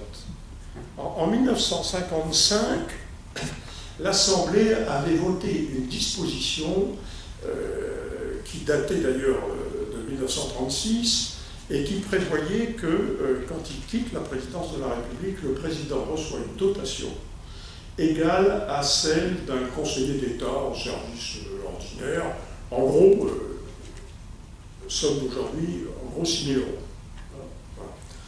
Et que s'il décède, sa veuve perçoit la moitié de la dotation. Voilà simplement ce que disait ce texte de 1955. Le texte de 1936 disait la même chose, simplement en 1936, l'Assemblée avait dit à condition que le président ait bien mérité de la patrie. En 1955, on a repris le même texte que en 1936, mais on a fait sauter la condition de président. Donc, depuis 1955, on sait que quand il quitte l'Élysée, on sait ce que gagne la présidente de la République. Quand il est à l'Élysée, on ne savait pas. Mais quand ça va. Alors, au moment, je pense qu'au moment, voilà ce qu'il a aujourd'hui. C'est d'ailleurs, quand on regarde les textes, c'est d'ailleurs l'ancien président de la République le plus mal payé du monde. Enfin, en tout cas, de tous les pays qui sont à peu près comparables. Tous les anciens présidents disposent d'une retraite, mais la nôtre, qui date de 1955, est la plus basse de toutes. Bon. Ceci dit, quand on a fixé la rémunération du président de la République, on aurait peut-être pu dire maintenant, puisqu'il a un traitement d'activité, quand il ne sera plus en activité, il aura eu un traitement de l'ordre d'une retraite, de l'ordre d'une pension, comme on veut, une dotation égale à 75 ou 80% de ce qu'il gagnait, comme c'est la règle d'ailleurs dans la fonction publique en tout cas. Bon. Mais on ne l'a pas fait. On a oublié. Parce que vous remarquerez que s'agissant de la présidence de la République, on ne fait que du bricolage. On n'est jamais capable d'aborder le sujet clairement. Voilà, on se débrouille. Bon, et puis à un moment donné, un jour c'est clair. Alors, donc, on a ça. Et puis, il y a quand même une compensation, c'est-à-dire qui a été fixée en 1958, c'est que là, c'était pour récompenser aussi un peu René Coty, qui n'était pas étranger d'ailleurs, qui avait joué un rôle important dans l'arrivée au pouvoir de général de Gaulle, en tout cas dans sa nomination, pas dans son arrivée. René Coty a dit à un moment donné à l'Assemblée, si vous n'investissez pas Gérald de Gaulle, moi je démissionne. Donc c'est pas neutre à l'époque, on était en pleine crise. On était en pleine crise de 58, la fin de la 4e. Et là, on a dit, les anciens, dans la Constitution, on a prévu que les anciens présidents de la République seront membres de droit du Conseil constitutionnel. Qu'est-ce que c'est que le Conseil constitutionnel à l'époque? On ne savait pas. Depuis, on s'est aperçu que c'est quand même une instance importante. Longtemps, on n'en a jamais entendu parler, il ne faisait pas grand-chose, maintenant il travaille. Et le Conseil constitutionnel, quand on est membre du Conseil constitutionnel, quand on siège, en tout cas, on touche 13 000 euros par mois, net. Donc c'est pas négligeable, et on se dit, au fond, comme ça compensera la faiblesse de la dotation de l'ancien président de la République. Ça encore, c'est du bricolage. Aujourd'hui, tout le monde, peu près tout le monde, oui, enfin il doit y avoir 90% des gens, sont d'accord pour dire qu'il ne faut plus que les anciens présidents de la République siègent au Conseil constitutionnel. Il n'y en a plus qu'un qui siège, c'est Valéry Giscard d'Estaing. Donc tous les autres ne siègent pas pour des raisons diverses, Sarkozy, parce que n'était pas d'accord avec Jean-Louis Debré, et puis bon, comme on a invalidé, le Conseil avait invalidé ses comptes de campagne, etc. On lui a dit, vous ne pouvez pas partir, vous êtes membre de droit, vous êtes membre de travail, enfin, mais il ne siège pas, donc il n'est pas payé. Et puis François Hollande, lui, ne voulait pas y siéger. Il a essayé d'ailleurs de faire une réforme constitutionnelle pour retirer les membres du Conseil constitutionnel, les anciens présidents du Conseil constitutionnel, mais il n'est pas parvenu à obtenir la majorité. Et puis à ce moment-là, il y a des gens de droite qui étaient hostiles. Maintenant, ils sont tous d'accord. Désormais, il faudra que ça va. Mais il faut encore faire une réforme constitutionnelle pour les enlever. Auquel cas, si on les enlève, ils perdraient naturellement leur rémunération. Mais bon, si on décide de faire qu'ils touchent 80% de leur traitement, ils perdraient 40% de ce qu'ils gagnent aujourd'hui, mais enfin, ils seraient quand même payés correctement. Mais simplement, à défaut de faire ça, on a fait autre chose, c'est-à-dire qu'on s'est dit, oui, mais un ancien président de la République, il fait quoi? Alors en fait, c'est Giscard d'Estaing qui s'est posé la question. Et donc, il a interrogé Mitterrand à l'époque. Et donc, il a eu une réponse. C'est-à-dire que le 9 janvier 1985, le Premier ministre de l'époque, Laurent Fabius, a adressé une lettre à M. Valéry Giscard d'Estaing, ancien président de la République. Une lettre de 5 pages, dactylographiée, et dans laquelle il lui dit, voilà, le président de la République m'a chargé de vous transmettre cette lettre qui vaut statut des anciens présidents de la République. Et puis dans les 5 pages, il développe tous les avantages financés par l'État qui seront mis à la disposition du président de la République, mais à l'époque il n'y a que lui, l'ancien, des bureaux, des collaborateurs, enfin bref, des avantages matériels, un détail précis. C'est Michel Charasse qui lui a rédigé la lettre, toujours très précis, sur le téléphone, sur ceci, meilleur tarif, bref, tout. C'est une lettre qui va rester secrète, bien entendu, qui est parfaitement illégale. Le Premier ministre, dans une lettre, ne peut pas engager les finances de l'État, sans contrepartie, sans contre-choc du ministre du Budget, enfin rien du tout. Et personne ne connaît cette lettre, sauf naturellement Valéry Giscard d'Estaing qui ne l'a pas diffusée. J'ai fini par l'obtenir en 2010. C'est pas simple, aussitôt que je l'ai obtenu, je l'ai rendu public. Voilà. Et donc c'est là qu'on a découvert tous les avantages des anciens présidents de la République. Une fois que cette lettre était au fait public, il y avait une nouvelle recherche, et ça coûte combien tout ça? Ça n'a pas non plus été très simple, à établir quelques années aussi de recherche pour savoir combien ça coûtait. Aujourd'hui, et d'ailleurs on le sait, ça fait du temps, aujourd'hui, eh bien, un ancien président de la République, en 2018, si vous voulez, ce qu'on a donné à Sarkozy, c'est 828 000 euros, à Hollande 804 000 euros et à Valéry Giscard d'Estaing 700 000 euros. Donc, alors ça couvre quoi? Ça couvre le loyer des bureaux, qui sont à leur disposition, le coût du salaire des personnels, 7-8 personnes, tout ça a été numéré, le coût de leurs frais de déplacement. Ça ne couvre pas leurs frais de sécurité, et notamment de véhicules, puisque maintenant on a regroupé sécurité et véhicules dans un... La sécurité des 3 anciens présidents, c'est 3,8 millions pour les 3 présidents.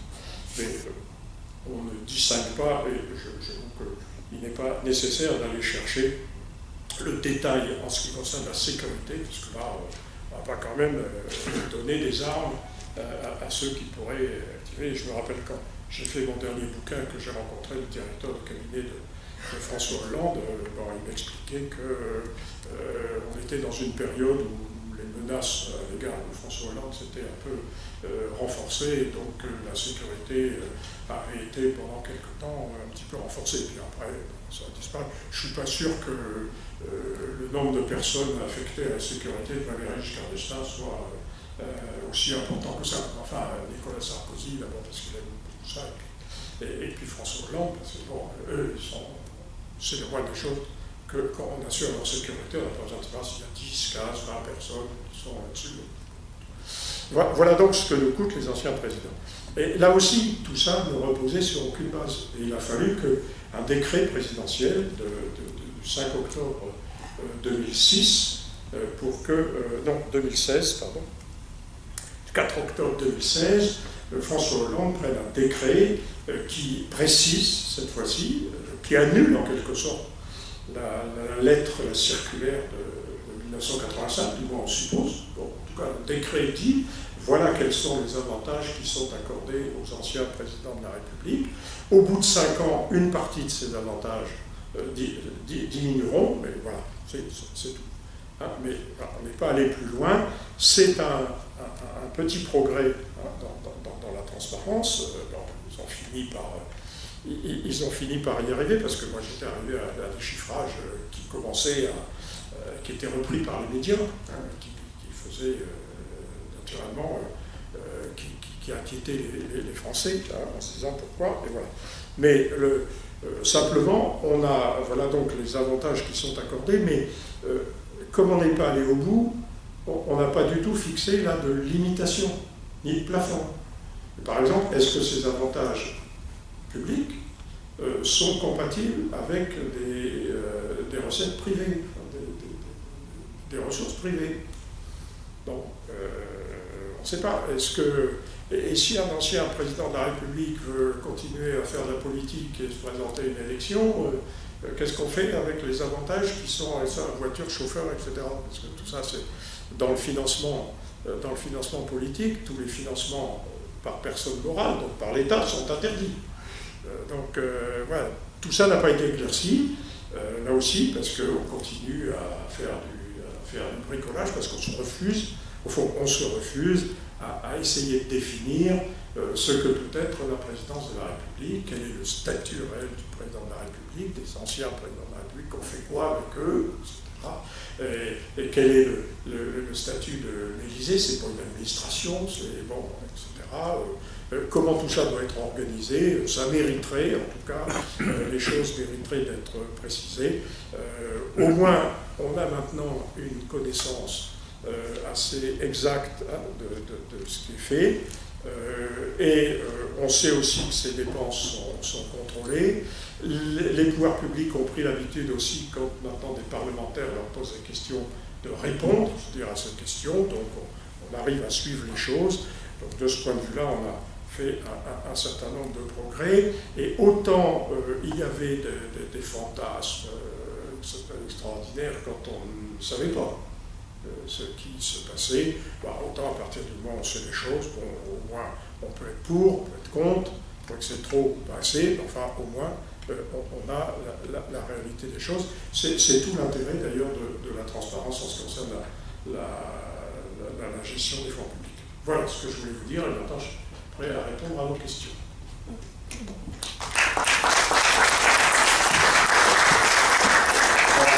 Merci de cet exposé à la fois très instruit et passionnant. Vous avez fait entrer dans les secrets, enfin ce ne sont plus des secrets justement, de l'Élysée. Alors comme je vous l'avais annoncé en début de séance, la parole est au public. Je vois là-bas, il y a déjà un bras qui se lève. Alors je vais vous demander si, deux bras, si vous avez une voix qui porte assez fort, vous pouvez poser la question, sinon je viens avec le micro. Oui? Alors, j'ai deux questions à vous poser, la première et la deuxième. La première, c'est sur ce que vous avez dit en première partie concernant les traitements des ministres, la réalité du traitement par rapport au fonds secret. Il me semble me souvenir qu'au moment où ça s'est passé, il y a eu un scandale autour des fonds secrets. Plus fort! Pouvez-vous et plus fort, s'il vous plaît? Au moment où on est passé à ce système de rémunération officielle, il me semble que ça faisait suite à un scandale des fonds secrets dont on a beaucoup parlé, et vous l'avez pas évoqué, exemple, qu'il y avait eu un événement qui a déclenché cette décision et qu'elle n'a pas été du gouvernement. La deuxième question, elle est encore plus courte, c'est qui est-ce qui aujourd'hui contrôle le budget de fonctionnement des deux assemblées, l'Assemblée nationale et le Sénat? Alors, s'agissant du premier point, si vous voulez, je vois à quoi vous faites allusion. En réalité, ce qui s'est passé sur la suppression des fonds secrets, c'est lorsque le 14 juillet, enfin à l'époque 2007, Chirac, le président de la République, est à l'époque soupçonné d'avoir payé un certain nombre de déplacements privés, on ne sait pas trop comment, et il répond c'était avec les fonds secrets. Bon, alors, du coup, et puis en même temps, il en profite pour ces fameuses phrases qui tout ça fait pchit, c'est abracadabrantesque, enfin bref, c'est une formule, et puis il en profite pour foutre une mouche contre son Premier ministre, son gouvernement, et du style, après tout, c'est lui qui a les fonds secrets, et puis lui, il en a 10 fois plus que moi, etc. Alors là, Jospin se fâche, c'est là où il demande l'enquête au président de la Cour des comptes, qui va lui faire un rapport, et qui fait ce rapport rendu public, d'ailleurs, explique ce que c'est que les fonds secrets, puis quand ça existe, comment c'est utilisé, qui a quoi, etc. Et c'est donc à partir de ce moment-là que Jospin dit « c'est terminé ». Hein, voilà. Et donc à partir de 2002, c'est vraiment terminé, et ça ne pose pas de problème, ça ne pose de problème que pour les ministres, comme je vous l'ai dit, ça n'en pose pas pour les personnels de cabinet, parce qu'on a remplacé immédiatement les fonds secrets par des primes de cabinet qui ont été d'ailleurs un peu majorées, puisque avant ils ne payaient pas d'impôts, tandis que maintenant ils payent des impôts là-dessus, donc on a un peu majoré. Bon, ça ne posait pas de problème. Ce qui s'est passé, ce à quoi vous faites allusion, c'est simplement...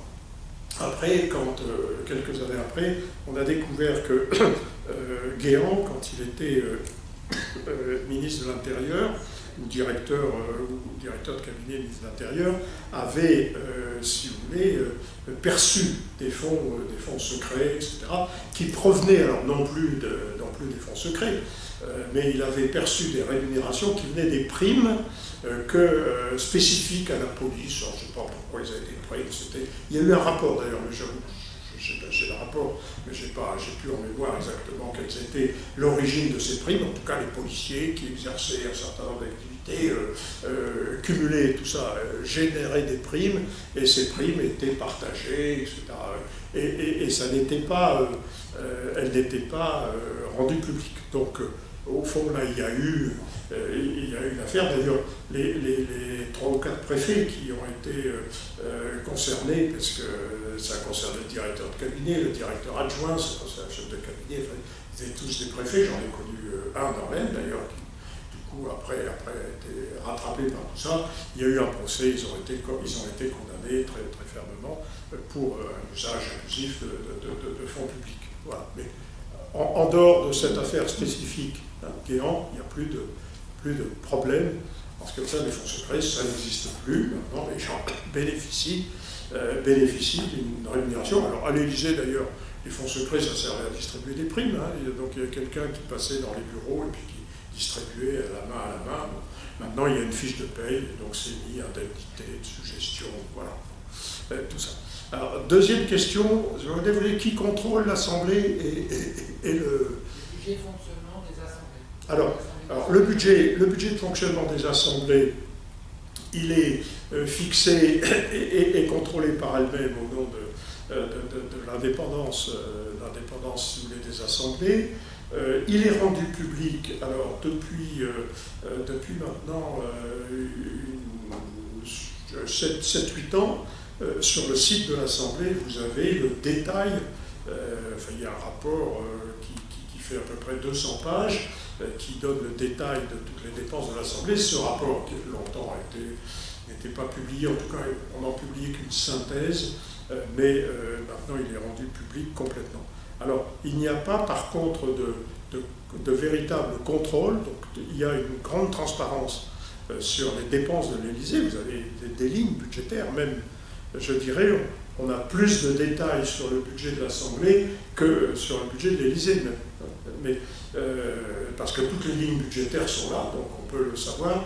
Il n'y a pas de contrôle extérieur sur le budget des assemblées. Ça pose un problème, je dirais, un peu constitutionnel, dans la mesure où l'Assemblée, c'est à la fois un endroit où on fait des dépenses de fonctionnement, de chauffage, d'électricité, tout ça, donc on peut avoir des appels d'offres.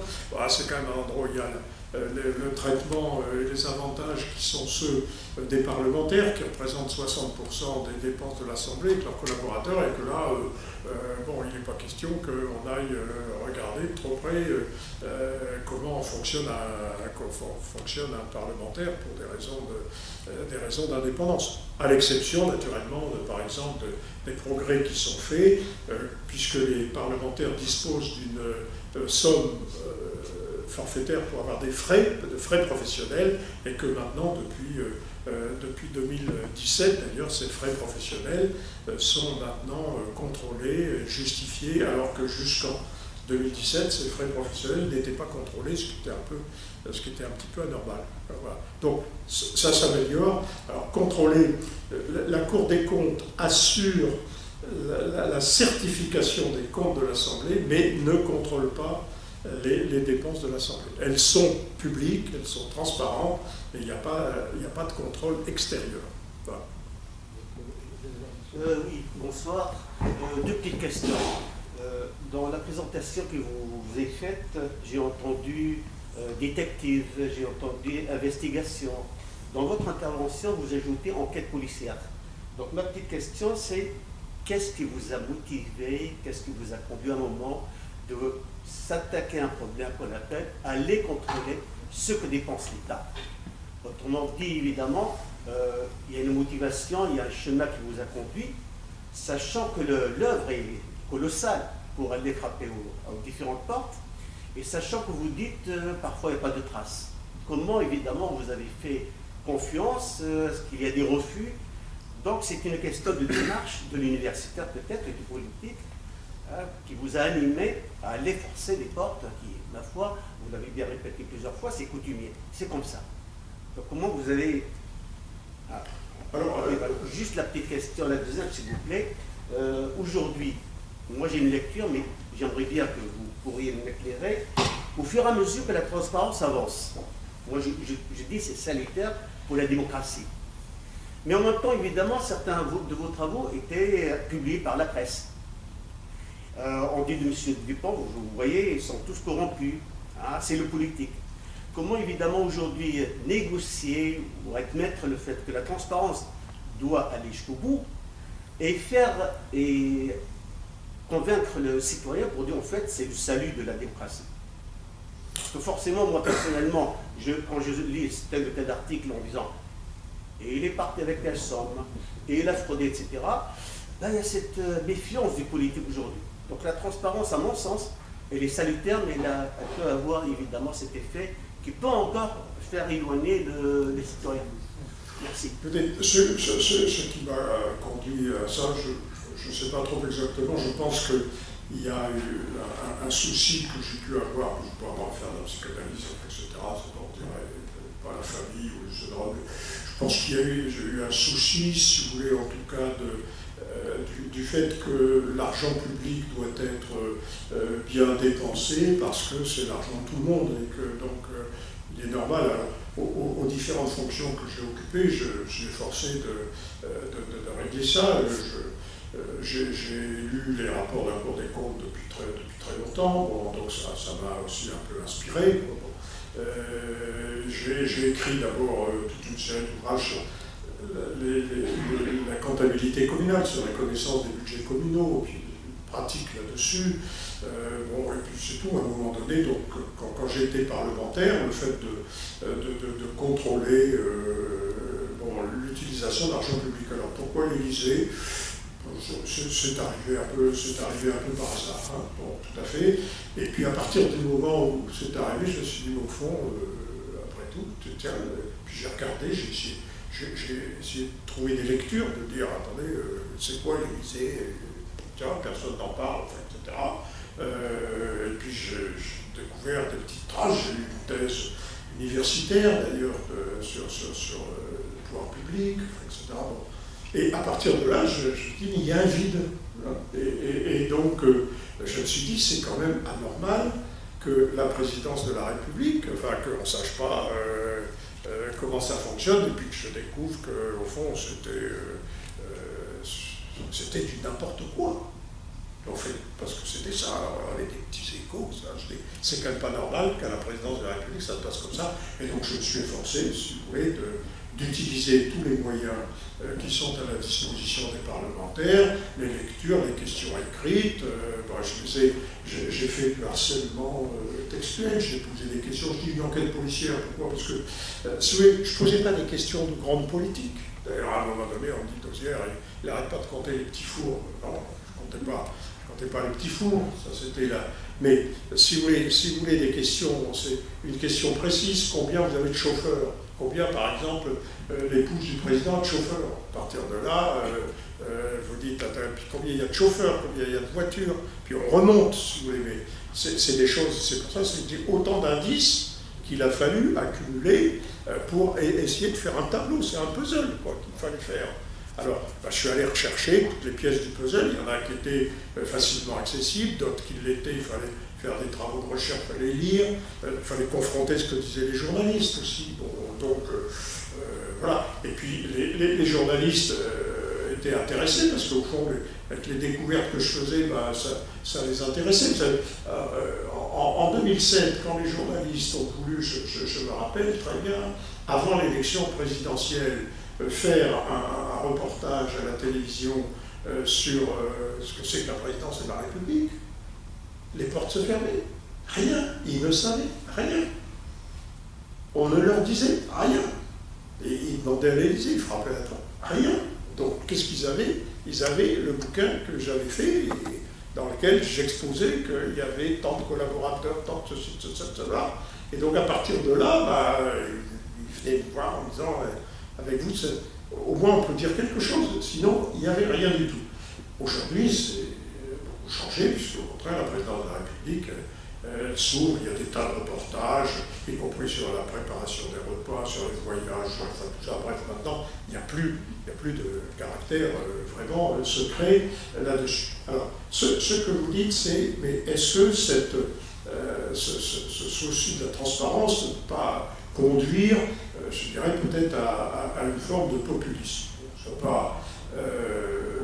On me l'a reproché, beaucoup de mes amis l'ont reproché, c'est pas indifférent si ma réélection en 2007 et en 2012 s'est faite contre un candidat socialiste.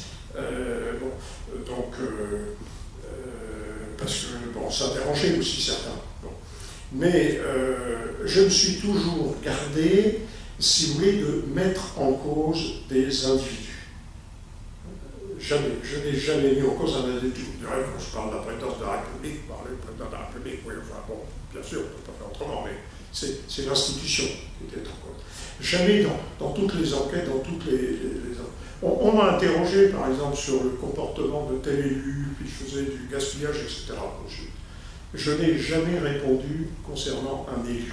J'ai dit, moi, écoutez, si vous voulez savoir quel est l'état de la législation, ce qui est permis, ce qui n'est pas permis, ce qui est punissable, je veux bien vous le dire. Mais de savoir ensuite pourquoi un tel fait ça ou ça, c'est pas mon problème. C'est le problème des juges, de la Cour des comptes, des juges judiciaires, c'est pas mon problème. Je ne suis pas là pour juger les gens, je suis là pour améliorer un fonctionnement, et donc je suis là pour un système. Et je n'ai jamais attaqué, ni même des collectivités. Quand on m'a dit telle collectivité fait ça, je dis voilà quel est l'état. J'ai essayé de modifier la législation concernant toutes les collectivités. Mais je ne suis jamais tombé, si vous voulez, dans le travers de mettre en cause tel ou tel élu. Je pense que les populistes le font, et le vocabulaire que j'ai employé n'est jamais allé dans ce sens-là. D'ailleurs, la plupart des responsables politiques l'ont bien compris, et après ont rendu hommage au travail que j'avais fait, en évitant le travers que n'évitent pas un certain nombre de gens que je connais bien et qui se repaissent et sont très heureux de raconter toutes les turpitudes, enfin les gens, etc. Bon, et je ne suis jamais attaqué à la vie privée non plus des individus. Voilà. On vous remercie beaucoup.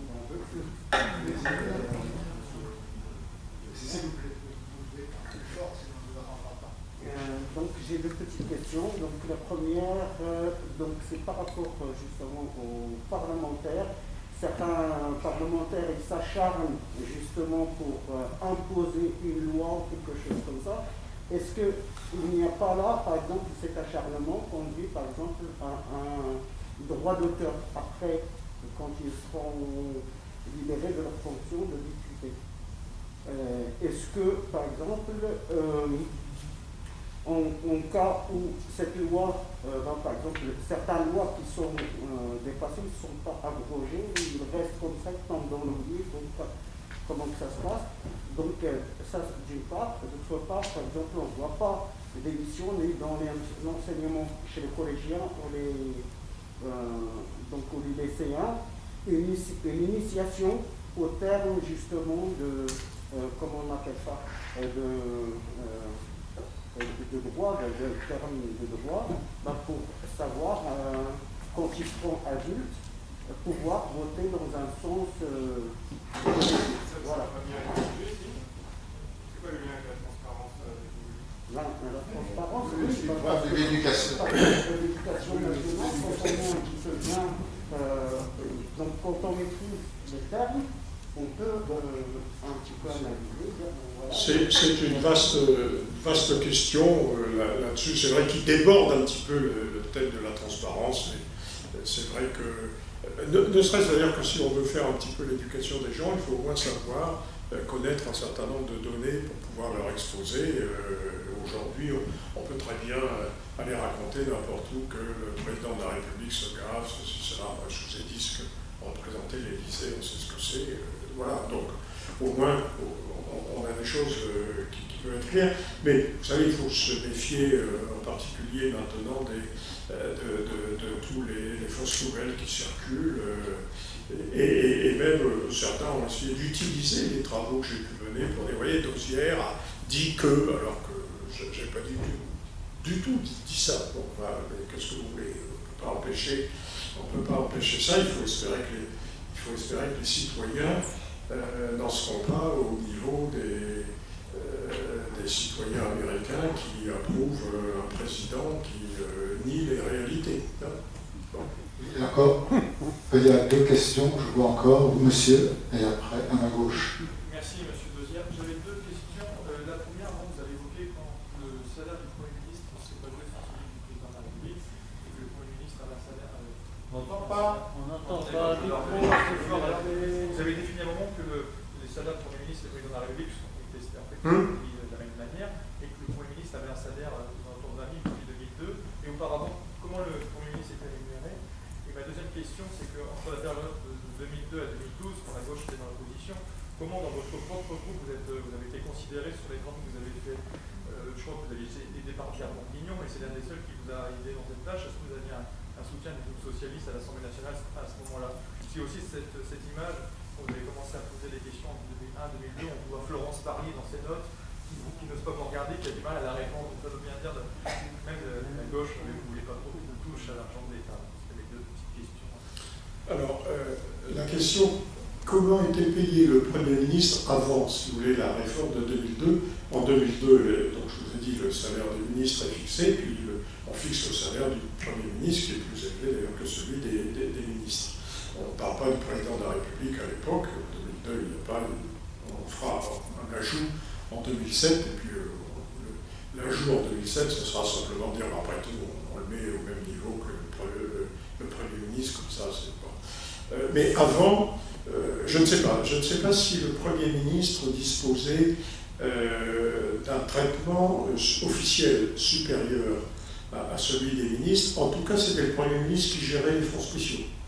Autrement dit, avant, le Premier ministre, il fonctionne avec les fonds spéciaux. C'est lui qui distribue, d'ailleurs. Et donc, il fait tout ce qu'il veut avec. Et certains ont financé des campagnes électorales. Il fait tout ce qu'il veut. On ne sait pas. Hein.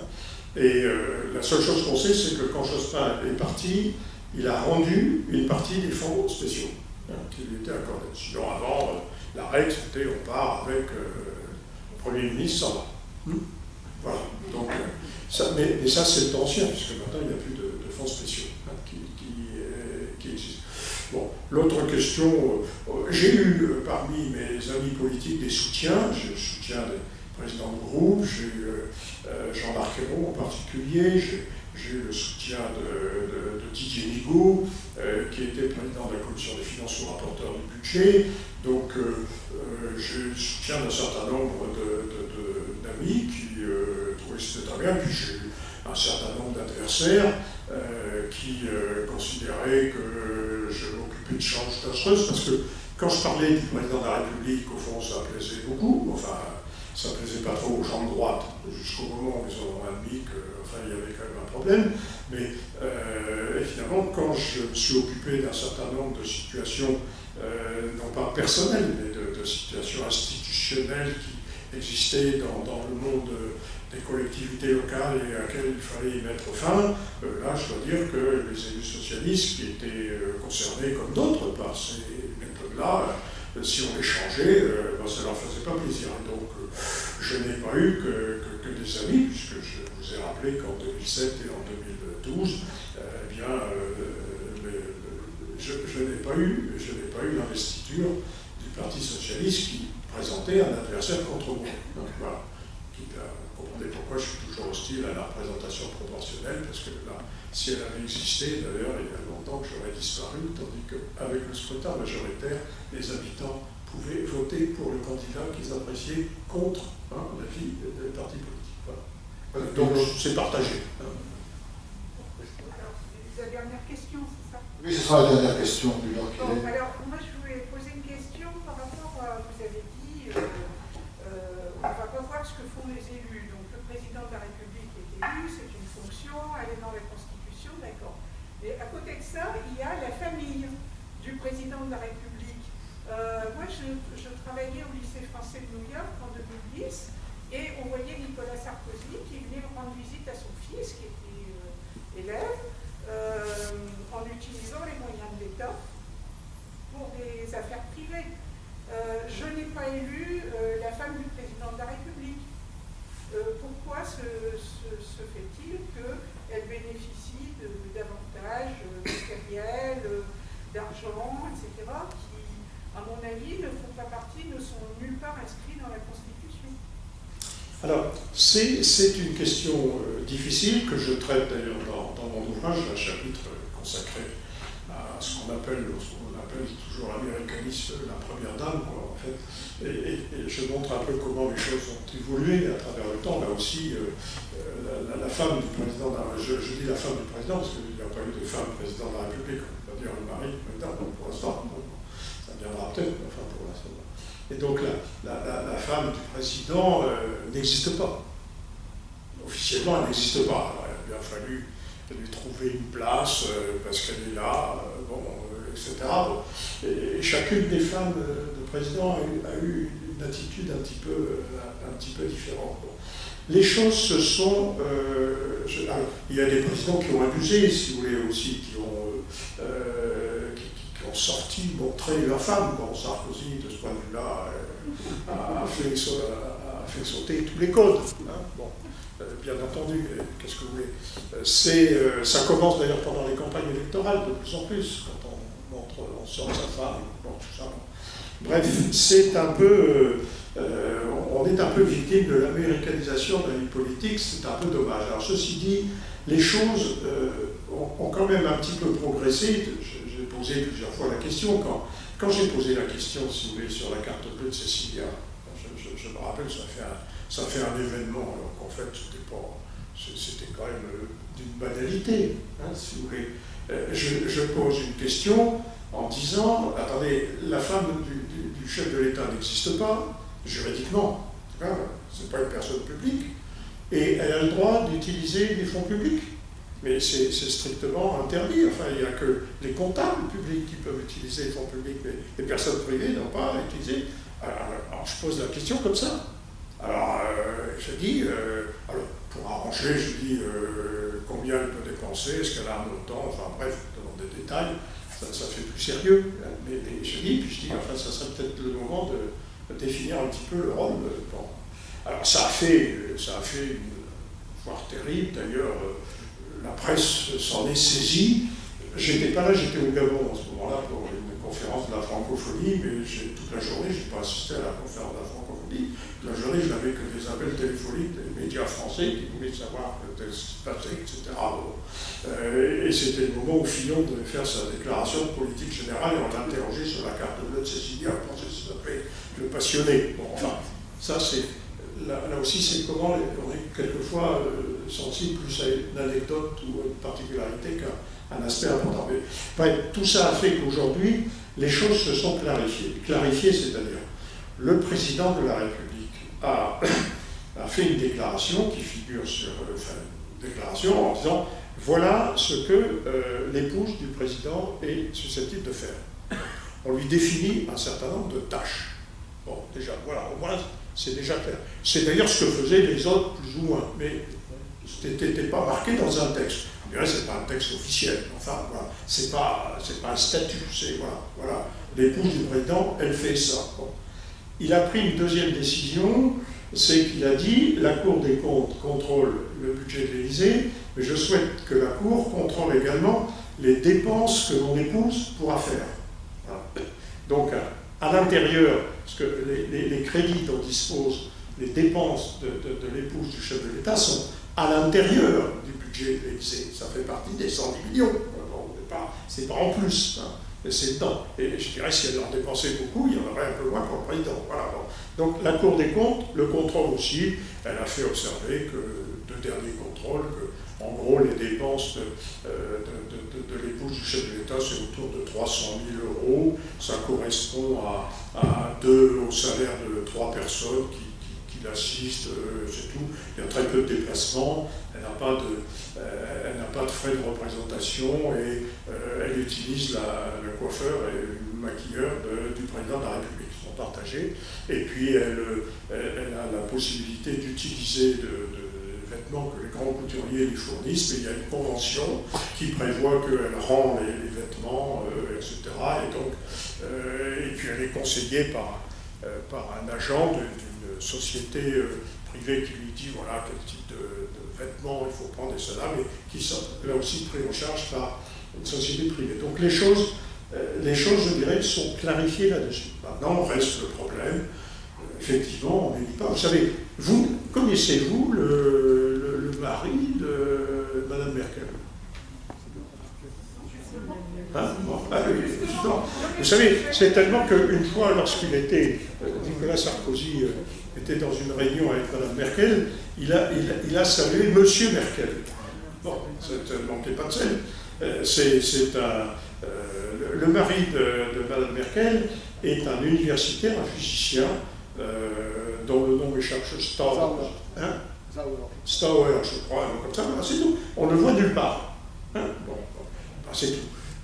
Je pense qu'en France, on a des progrès à faire, que les progrès, ce n'est pas nécessairement d'exposer toujours les épouses, mais ça peut être différent. Alors, ceci dit, il se trouve, tout dépend sous des circonstances. Là, il se trouve que l'épouse du chef de l'État, compte tenu d'ailleurs de son âge, est une jeune retraitée de l'enseignement.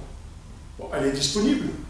Si elle était plus jeune et encore en activité, peut-être qu'elle ne se serait pas comportée comme elle se comporte actuellement. Elle aurait peut-être gardé son travail, et puis elle ferait son travail, puis elle participerait. On ne peut pas savoir, si vous voulez. Bon.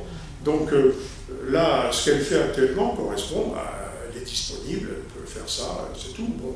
Mais c'est vrai qu'on élit une personne, on n'élit pas une couple, bon, même si les hommes politiques ont tendance à trop mélanger vie publique et vie privée. Là-dessus, on peut prendre exemple, il faudrait mieux prendre exemple sur l'Allemagne que sur les États-Unis. Bon, avant d'applaudir M. Dozier ici, je voudrais donner 3 informations. D'abord, si vous souhaitez continuer et approfondir cette question, suivre donc M. Dozier dans ses enquêtes, vous pouvez acheter ici son livre, le dernier, Un frais de palais, bien. Il est mis en vente par la librairie Martel. Il est ici donc à votre disposition. Je ne sais pas si vous acceptez une dédicace, étant donné la situation. Bien. Ensuite, deuxièmement, je rappelle que l'université populaire qui a organisé cette rencontre, eh bien, peut, bien entendu, accepte que vous donniez votre nom pour que vous puissiez recevoir des informations concernant nos conférences. Vous pouvez également, d'ailleurs, adhérer à l'université populaire. Nous avons besoin d'adhésion, ne serait-ce que pour avoir un certain statut, une assise vis-à-vis des autorités municipales qui peuvent nous donner des subventions, etc. Et je vous rappelle que les prochaines conférences, il y en aura, je vous rappelle, les 2 prochaines, le 3 novembre à 18h30. Là, c'est dans le cadre d'un partenariat avec la Maison du Théâtre. C'est en relation avec une pièce de théâtre qui sera jouée, Les Femmes de Barbe Bleue. Et il y aura avant, donc, une conférence sur au bout du compte, qui est une réflexion donc sur l'importance de la fiction. La fiction dans tous les sens du terme, fiction et connaissance. Et fin novembre, c'est le 24, c'est bien ça, la date a été fixée, fin novembre, là c'est dans le cadre d'une collaboration avec la CIMAD, chaque année nous travaillons avec la CIMAD, il y aura la projection d'un film, avec un documentaire, c'est de Cousin, et ce sera sur le thème de la résilience, la résilience des migrants, vous savez, qui se trouvent dans des conditions difficiles, également suivi d'un débat en présence peut-être d'un représentant national de la CIMAD. Voilà, je vous remercie, mais avant de partir, nous allons bien entendu applaudir Monsieur le Président, pour le remercier. Ce que je fais au nom de l'IPA et au nom de Sovereignus. Voilà, merci beaucoup. Donc si vous souhaitez avoir le livre, vous pouvez vous le procurer ici.